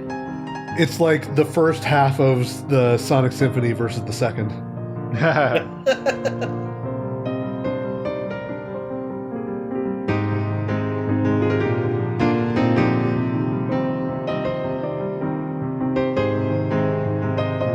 I love it when you can tell a person is just hitting those piano keys really hard. Yeah. The velocity. Yeah, I know that's called something. Where the sheet music literally tells you, play this hard. Hit it. It'd be an accent over the note. Oh, Yeah. nice. Love learning new things. And then in this section on sheet music, it would be the F for forte, I think, is the musical term. Yeah, forte, because that means just loud. This part's kind of getting my spirit stirred up. Yeah, a lot of staccato notes.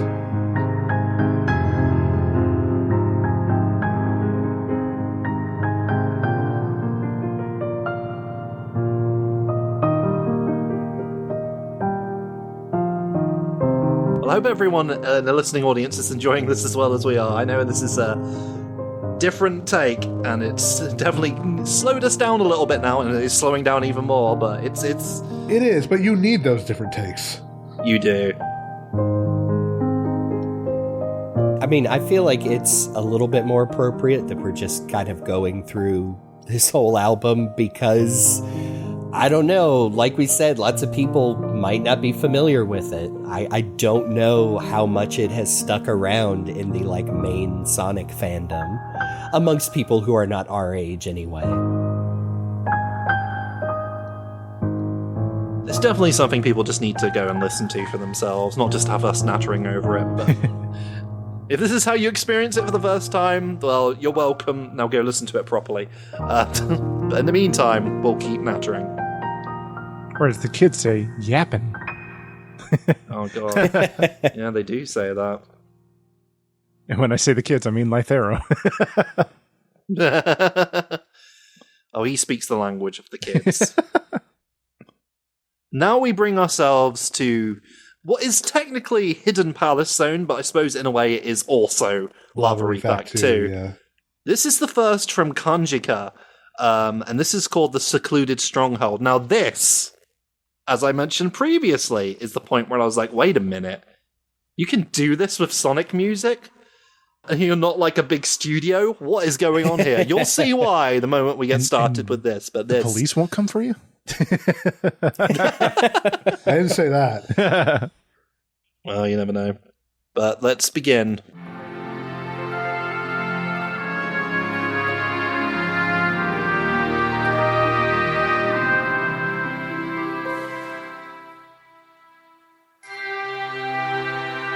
Ooh, man. Already this sounds like a adventure era cutscene theme.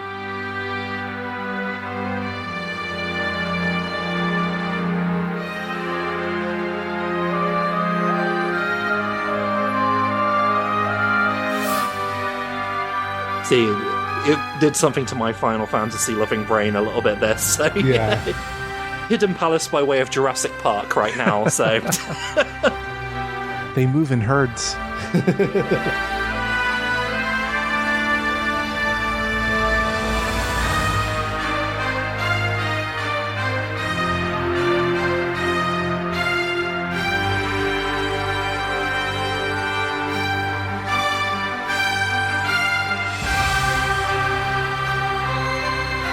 I think this is a person piddling around on their music software and managing to create this sound. Because this, for me, is like, holy shit, this is the movie version of Sonic 3 and Knuckles. Yeah. There have been so many, orchestrated attempts at doing Sonic music before, and by that they mean they swapped out the instrument sound fonts to, real oboes and stuff, but no, this is an arrangement that feels like a movie of the time to me.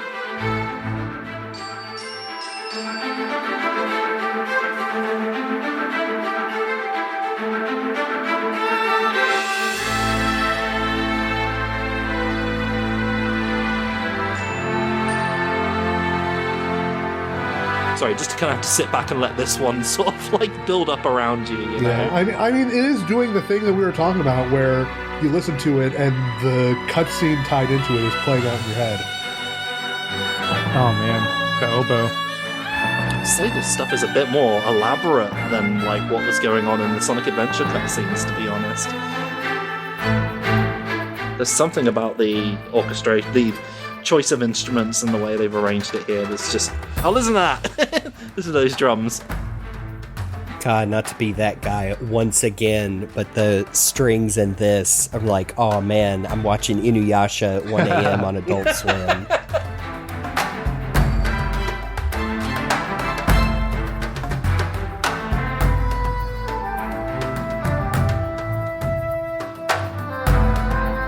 Like, this is the version of the Hidden Palace that's much bigger than the one in the game to me, but I'm all about that, you know, like stepping into the huge FF7 remake version. This is the lost section in Sonic Adventure where Knuckles actually learned something about his past. Yeah. This is very strange. And I'm acknowledging that.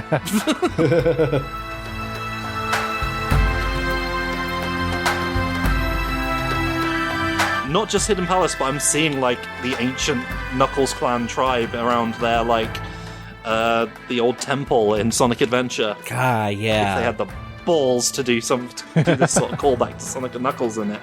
What if this was just like a montage of them discovering and, discovering the shrine, building it up even.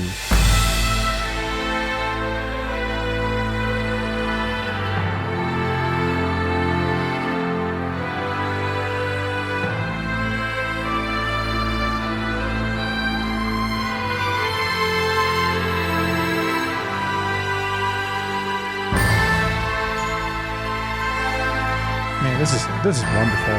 This is so good. I mean, you know it's a good track when we can't even, like, come up with good commentary for it. We just want to vibe to it. Yeah.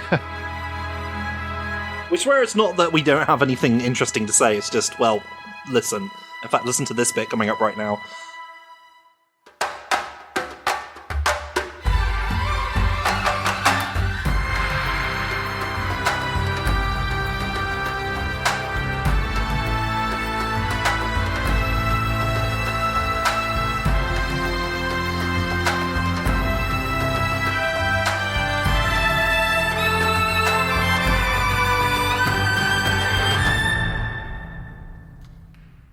Man. Yeah. It's Good so good. stuff. It reminds me of the Journey soundtrack. Oh, yeah, I can hear that. Mm-hmm. You can imagine I'm just like, I was on a busy train, like I mentioned, listening to this for the first time, like, holy crap. That was incredible. God, I'd love to see what they did with other levels. I wonder that's going to happen. It's a shame that it's just the one track. Anyway, next track, Kanjika, Breathtaking Vision, Sky Sanctuary. That's right, he did the next one too. So, now, some people may very much recognize this one, not just because it's Sky Sanctuary that we've heard remixed a million times now, but also because, well, if you've played a certain fan game, you'll know this, so let's get straight to it.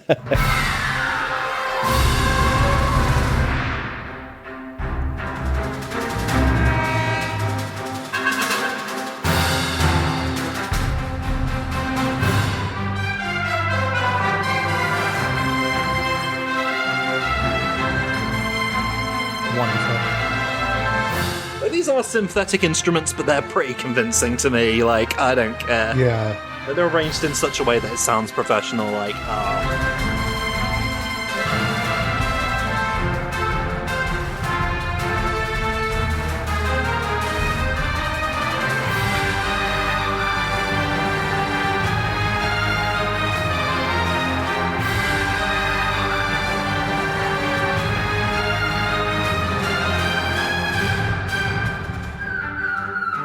Yeah, like it's a synth-based, like it's a programmed synth-based orchestra, but the layering and the intentionality of even just like reverb space and it makes it just sound legit.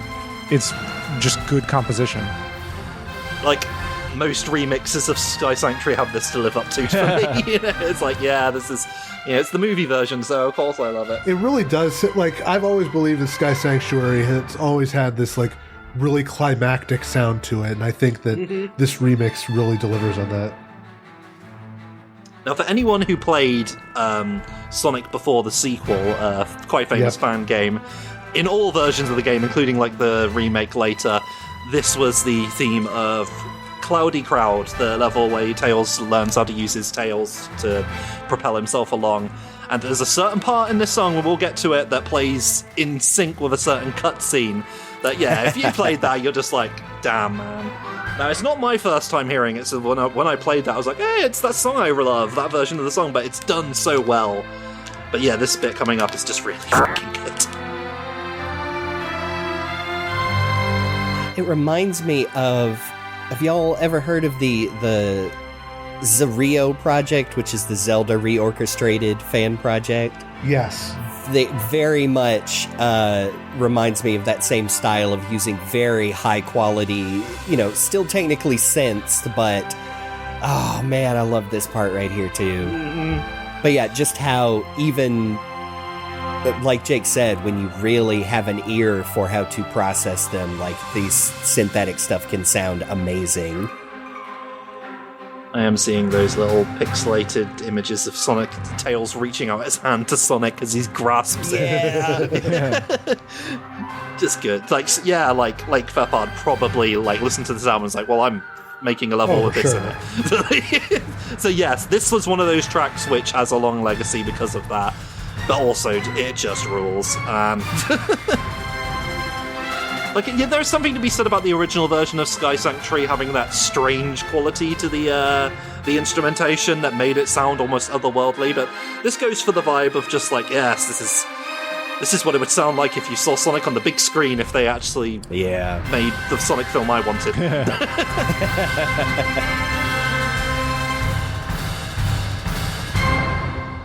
Fantastic. Absolutely. Love it. Sticking that orchestra clapping again. Now, next up, it's actually boss theme time. We're finally getting to the actual main boss theme of Sonic 3 and Knuckles with BrainCells and SnappleMan teaming together to bring us Scrambled Eggman. This is one of those ones that's also stuck with me over the years. Rent-free in the brain. This is a good one.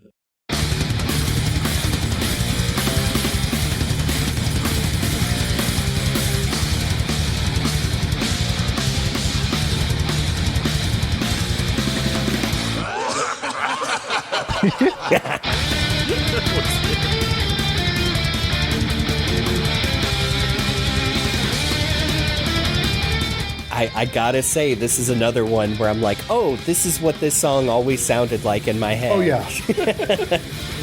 I can imagine it being maybe a bit obnoxious for people who don't like this sort of thing, but I can't help but love this.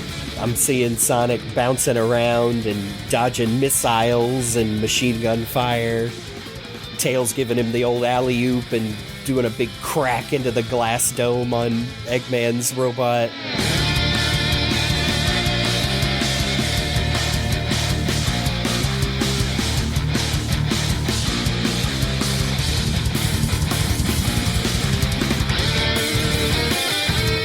Oh, man. Shift to the minor key.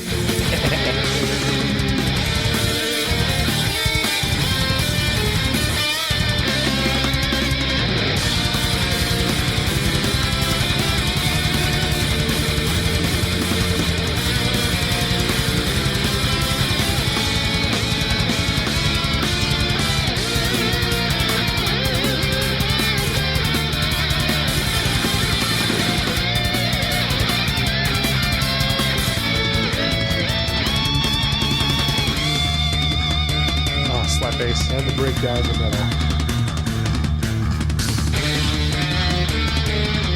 This is if the Sonic 3 battles had a pinch mode, Yeah. he goes back under. He goes back yeah. into the waterfall and he starts attacking you from behind it.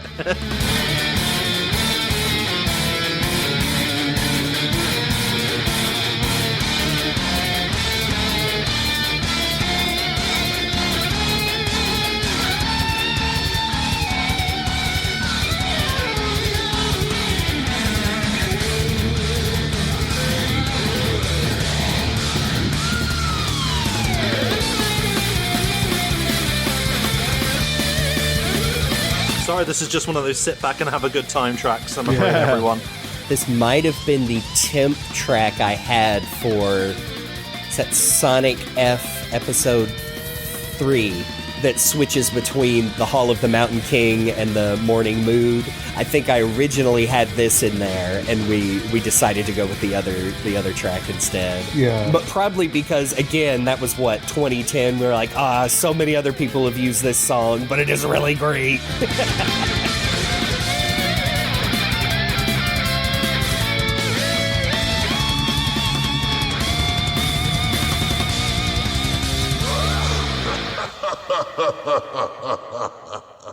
Good laugh. Especially a little at the end. It's a perfect tail to it.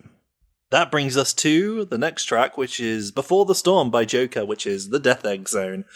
So let's get up into space.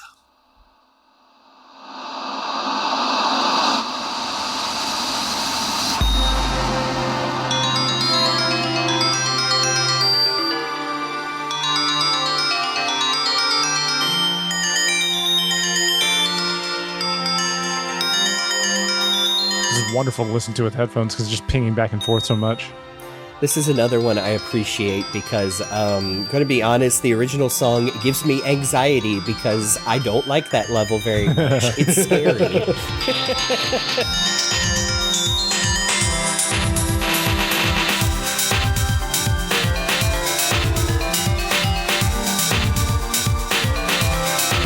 Now, the vibes of the original song are a bit in the background here, again, but it does feel like Death Egg, I think, just in a slightly less stress-inducing way, as Jeremy would put it. This is definitely one of those tracks where it's not super obvious, like the original melody. You kind of need to suss it out a little bit. But it does have those space vibes, but I guess it almost does sound like another one of those good future remixes. I'm sorry we keep doing that sort of thing, but it feels a bit more major key to me.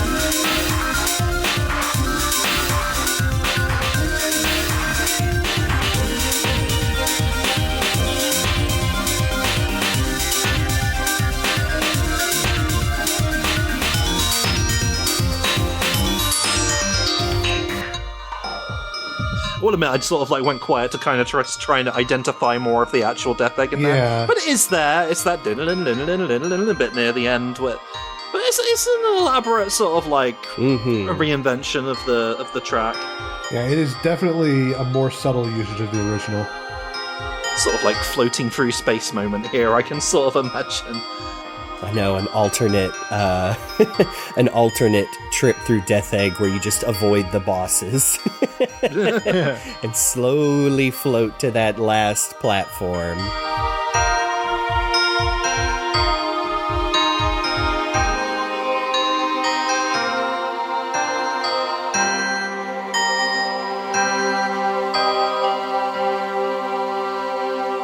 I suppose it's appropriate that was called Before the Storm, because it is kind of a calm before the storm for what we got coming up, actually. Oh, absolutely. The next one's going to be a 1-2 punch of intense battle themes. Yes. Oh, yeah, because next up we have... It's the final boss theme, which is to say, of course, Big Arm / Giant Eggman Robo / Mechasonic Stage 1.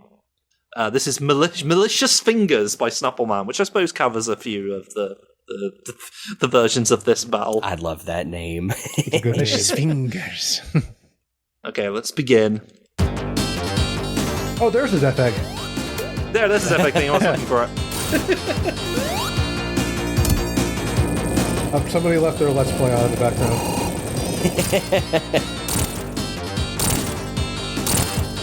It's so faithful to the original.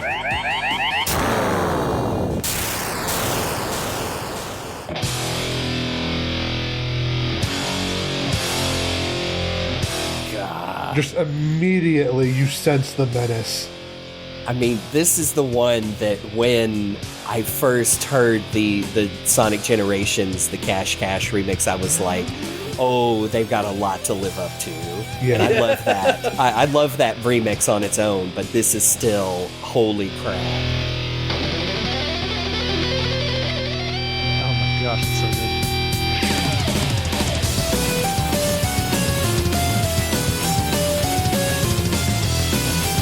Like, you'll hear a lot of remixes online of, like, metal remixes of old video game music that'll probably be, like, reminiscent of this, but I feel like this is one of the first ones where I was like, oh shit, this is what people can do now, you know? And it is, again, it gives me that sort of, like, you know, before Jun Senoway did resequence this with Cash Cash, it sort of felt like the Sonic Adventure version of this song.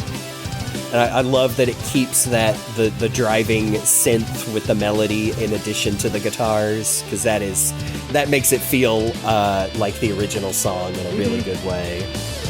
But yeah, man, how can you not sit there and just not see Sonic and Tails fighting, you know, knocking the fingers off first and hitting the nose, and oh no, switched perspective, there's the Master Emerald. Oh.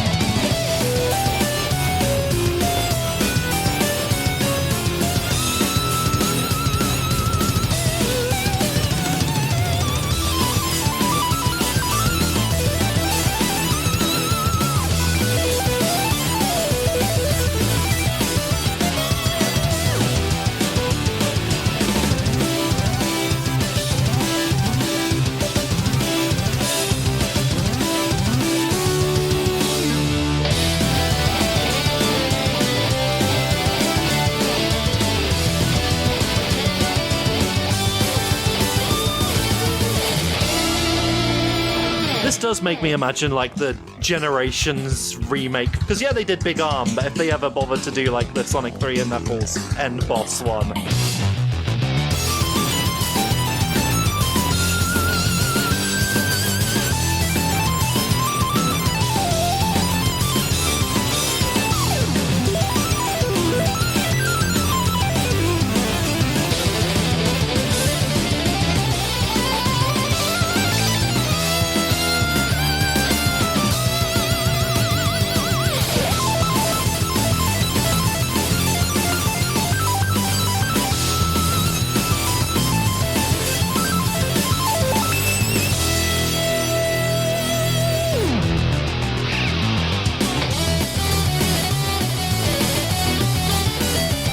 It just keeps going. Yes. It does. Yeah, but I'm happy for it to stick around, you know, it's a good time.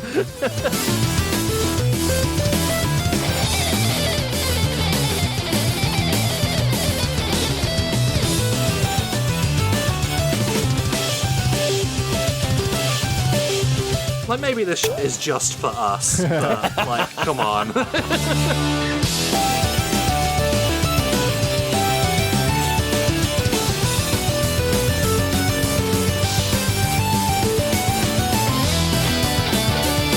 Once more into the breach. It's times like this where like it really sucks that I live in an apartment because I want to get on my drums and just play this.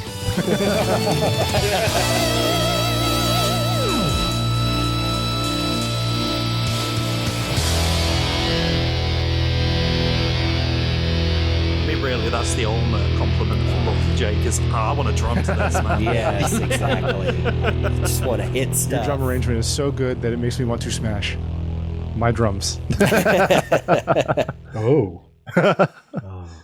Now, thankfully, the imaginary playthrough in our heads collected all of the emeralds, so we get to continue on and not end our journey here. To probably the most well-known track on this album.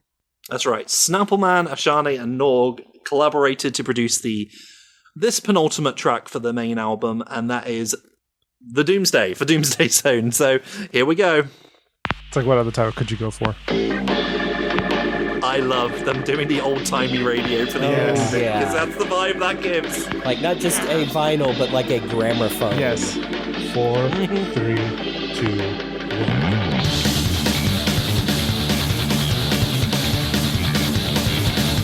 That little bit at the beginning made me realize that refrain is also in It Doesn't Matter. Yeah.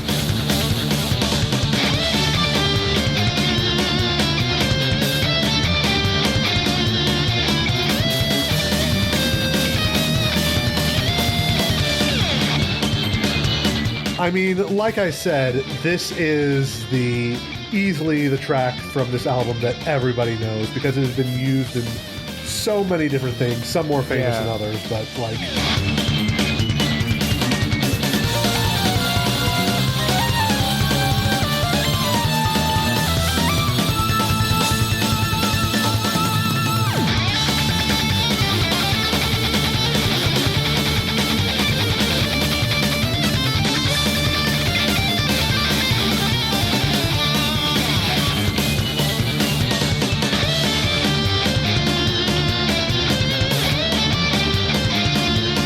God, love those two guitars just doing wildly different things and blending together perfectly.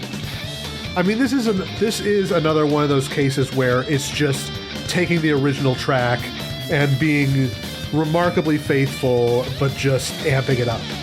And, you know, they will change things up momentarily, but this first part is just straight up Doomsday with the way that you always heard in your head.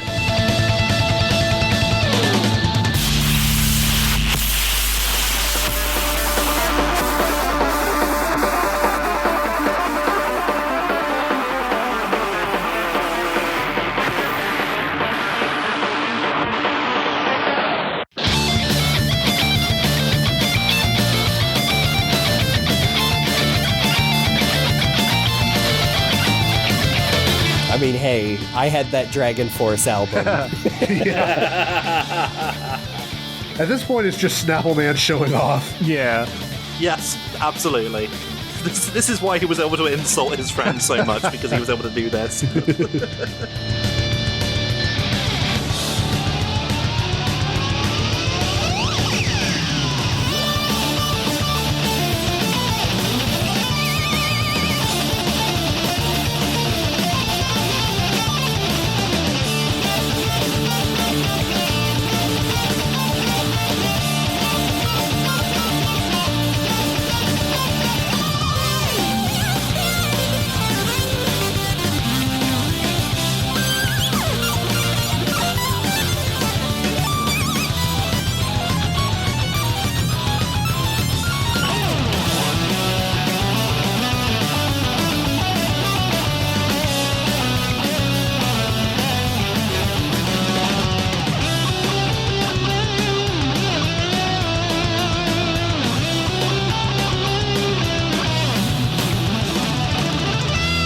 Just sticking in a riff from Electric Eye by Judas Priest, because why the hell not? Oh, okay. I didn't know that.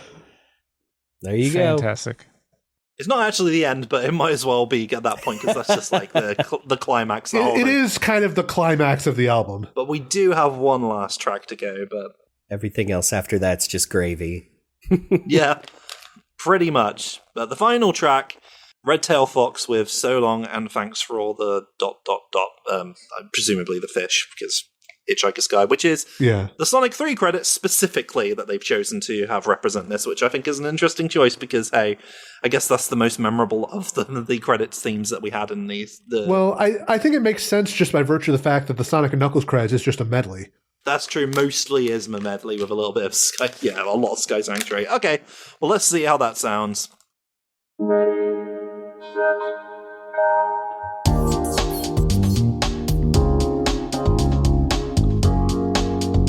I feel like this is a very complimentary track to what we just listened to. It's the cool down track, you know. This is the most Dreamcast game menu music theme we have heard. Yeah. Oh yeah. I mean, it would be very at home in a Sonic Mega Collection as well. Yes.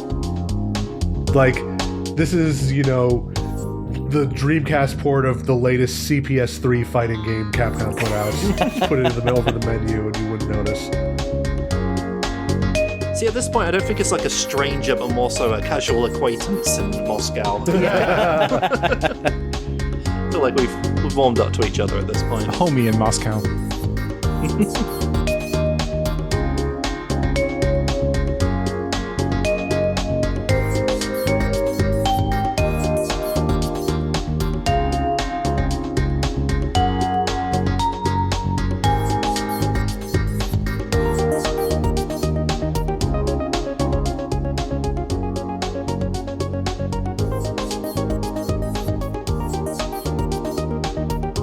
I mean, yeah, it is really, leaning into that original credits theme, but bring it down just enough that it does feel like a good come down from the adrenaline of the last couple of tracks. Yeah, I quite dig it. It's a nice sort of you made it to the end of this journey with us, so let's sit back and relax. And that's kind of what I'm doing right now, because we had a lot to say about those other songs, but this one is just nice. I love a good electric piano, and especially a good electric piano solo.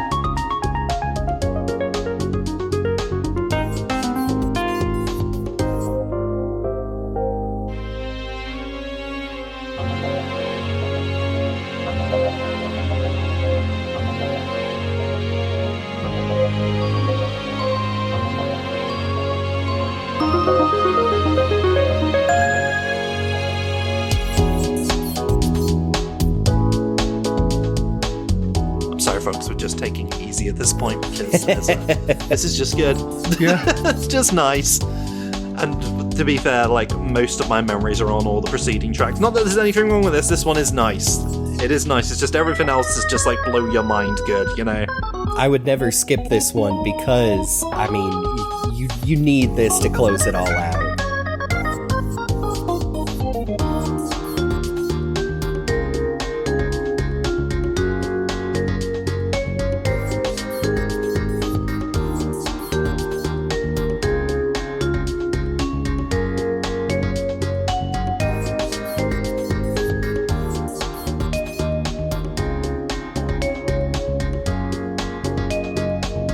I mean, we were joking about that earlier track being elevator music, but this also has that Yeah. vibe as well. Yeah, actually. More hold music, Your call is very important to us. It was very unimportant to us. It's specifically this, synthetic bell noise that I feel like you heard a lot in, PS1 games of that era. Actually, what era was it? Because this is 2006, so I don't know. I suppose it would be a little bit before then. It would have been late 90s, early 2000s, so not too far off from that. I have to remember, a lot of this is, not far from some of the stuff that's nostalgic to us now. Like this. I would like to finally think that this is the version after Knuckles' story in Sonic 3 and Knuckles. He finally gets to lay out on the beach and not get blown up by the Egg Robo's bomb again. Everybody finally got off his island. Yes. Sonic, Tails, Eggman, the Marxio brothers, they're all gone. Prismaya gets to stick around, though. Begrudgingly. The fortunes of the hedgehog way of life.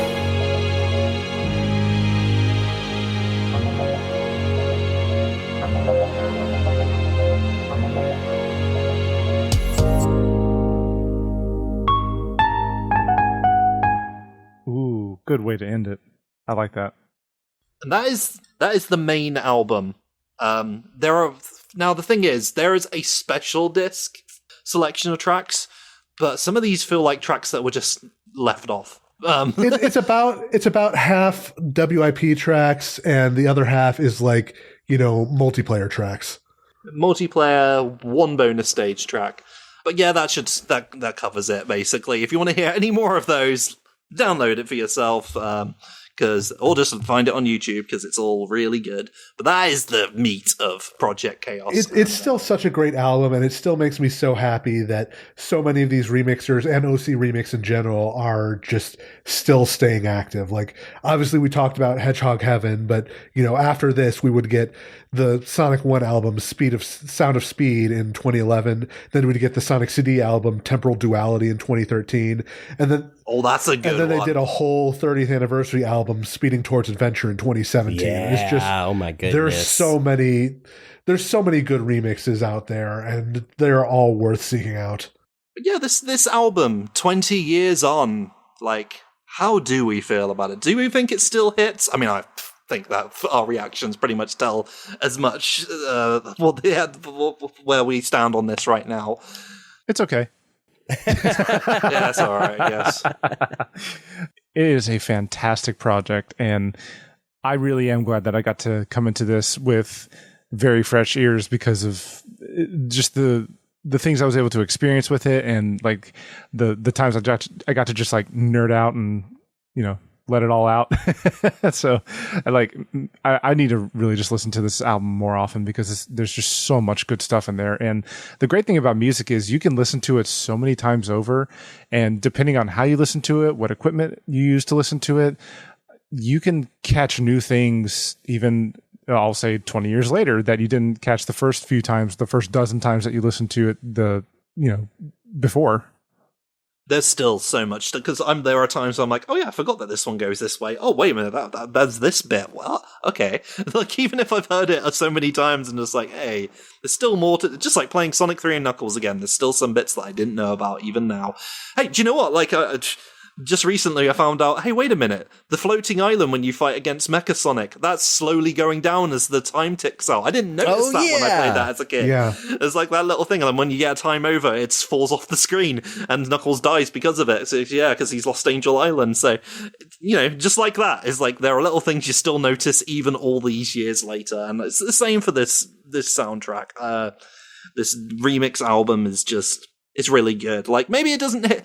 Maybe there are some songs I would have liked to see represented, but I don't think everything needed to be here, I suppose. Like, we didn't get all the bonus stages or Knuckles' theme outside of Sonic 3 and stuff like that, but the big stuff is here, and the big stuff that is here has some really fascinating representation and stuff that I never would have imagined was possible when I was still small. I wasn't that small, I was in my 20s, but you get the idea. Yeah, I don't have anything profound to add, except it definitely still holds up for me. Like, there's definitely nostalgia involved, but I would absolutely go to the mat that a lot of this is just really, really, really good music. So, yep, like it a lot. I hope more people check out this and other OC remix albums because of it. It's interesting to think, like, yeah, this is the yardstick by which we compare other versions of, like, Sonic 3 and Knuckles songs going forward. Like we mentioned during this, when we heard, like, you know, the Generations versions of these songs were like, that's good, but I am thinking of the Project Chaos one now. So, but don't get me wrong, I love some of those new ones that we got, like the June Senaway and Friends. But there's something about what these... like, essentially at the time, not professional musicians were doing with a fantastic soundtrack that just... Man, it just sticks with me. Like so many things really in the Sonic franchise, it's just like... It's informed how I look at Sonic going forward. And yeah, some of these songs made it into fan games and various animations, so even if you haven't listened to this album all the way through, there's a good chance that you've heard bits from it, so... Hopefully now you have the full context for it, and you get to join us in our nostalgic look back on what it was, and Jake's new, fresher take on it, aside from all the ones that had the heavy metal and drums and stuff, because Jake likes those and listens to those already. Yeah.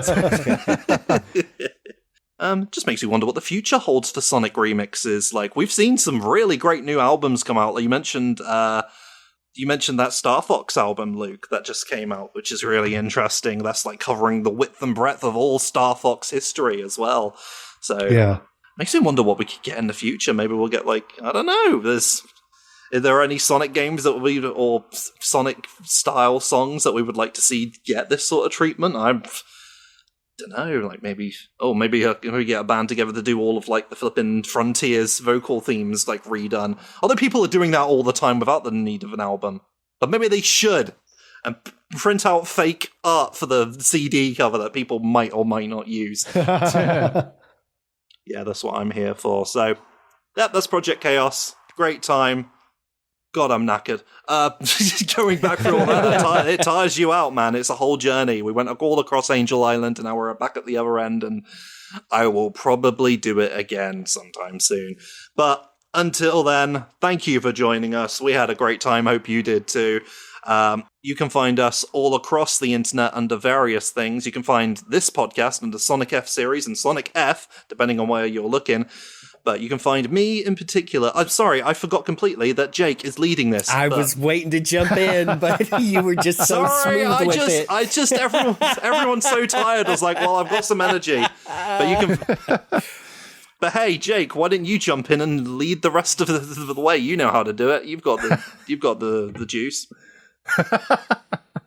He's got the juice. Just again, thank you everybody for listening. You can find Sonic F on the socials at Sonic F Series, especially on Blue Sky.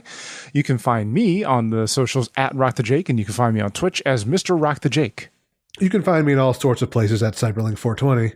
You can find me on Blue Sky at jeremybaker.actor, and the rest of the internet is GameBuddy, sometimes with a 1, 2, 3. You can find me all across the internet, except for certain places, you know, the ones, the bad ones, at Falero. That's Falerro. Love that jingle in this musical episode. Hey. And hey, speaking of wonderful remixes and rearrangements, please go check out Amy Waters. Special thanks to her for the use of our theme song from the album Gotta Go Slow. You can check out more of her work on YouTube and Bandcamp, and you can find her on the socials at Amy Waters. Please remember to subscribe, review, share. Another easy interaction for the comment section down below. If you've listened to this album, tell us what your favorite track is. If this is the first time you got to listen to it, again, tell us what your favorite track is and what you thought overall. Next time, there's no job too big, no gig too small. We're going to cover it. We're going to cover it all. We're going to be talking about the Chaotix case files, baby. It's no Telltale game, but it's close enough. It's kind of what Luke's been asking for. Yeah, we are a podcast talking about a podcast. Although, to be fair, it's more of a radio drama, let's be honest. That's what it actually is. They're just using the hip terminology, like podcasts. That's hip and new, isn't it? Right? Oh, God. But Chaotix case files, it's been really interesting. How Team Chaotix stole Christmas. It is fascinating that this exists. It has been a really curious way of introducing I should say, reintroducing certain Sonic plot elements and characters that we've not heard in a while. So this is going to be real fun for us to cover. I've got a lot to say about it, and we will do that next time. That's right, we're finally doing it. So join us as we get to the bottom of that mystery. But until we open up that case file, I have been Rock the Jake. I'm Cyberlink. I'm GameBuddy. And I'm Falero, and music overload! Perfect. This has been The Hill is Always Greener, and we will see you on the other side.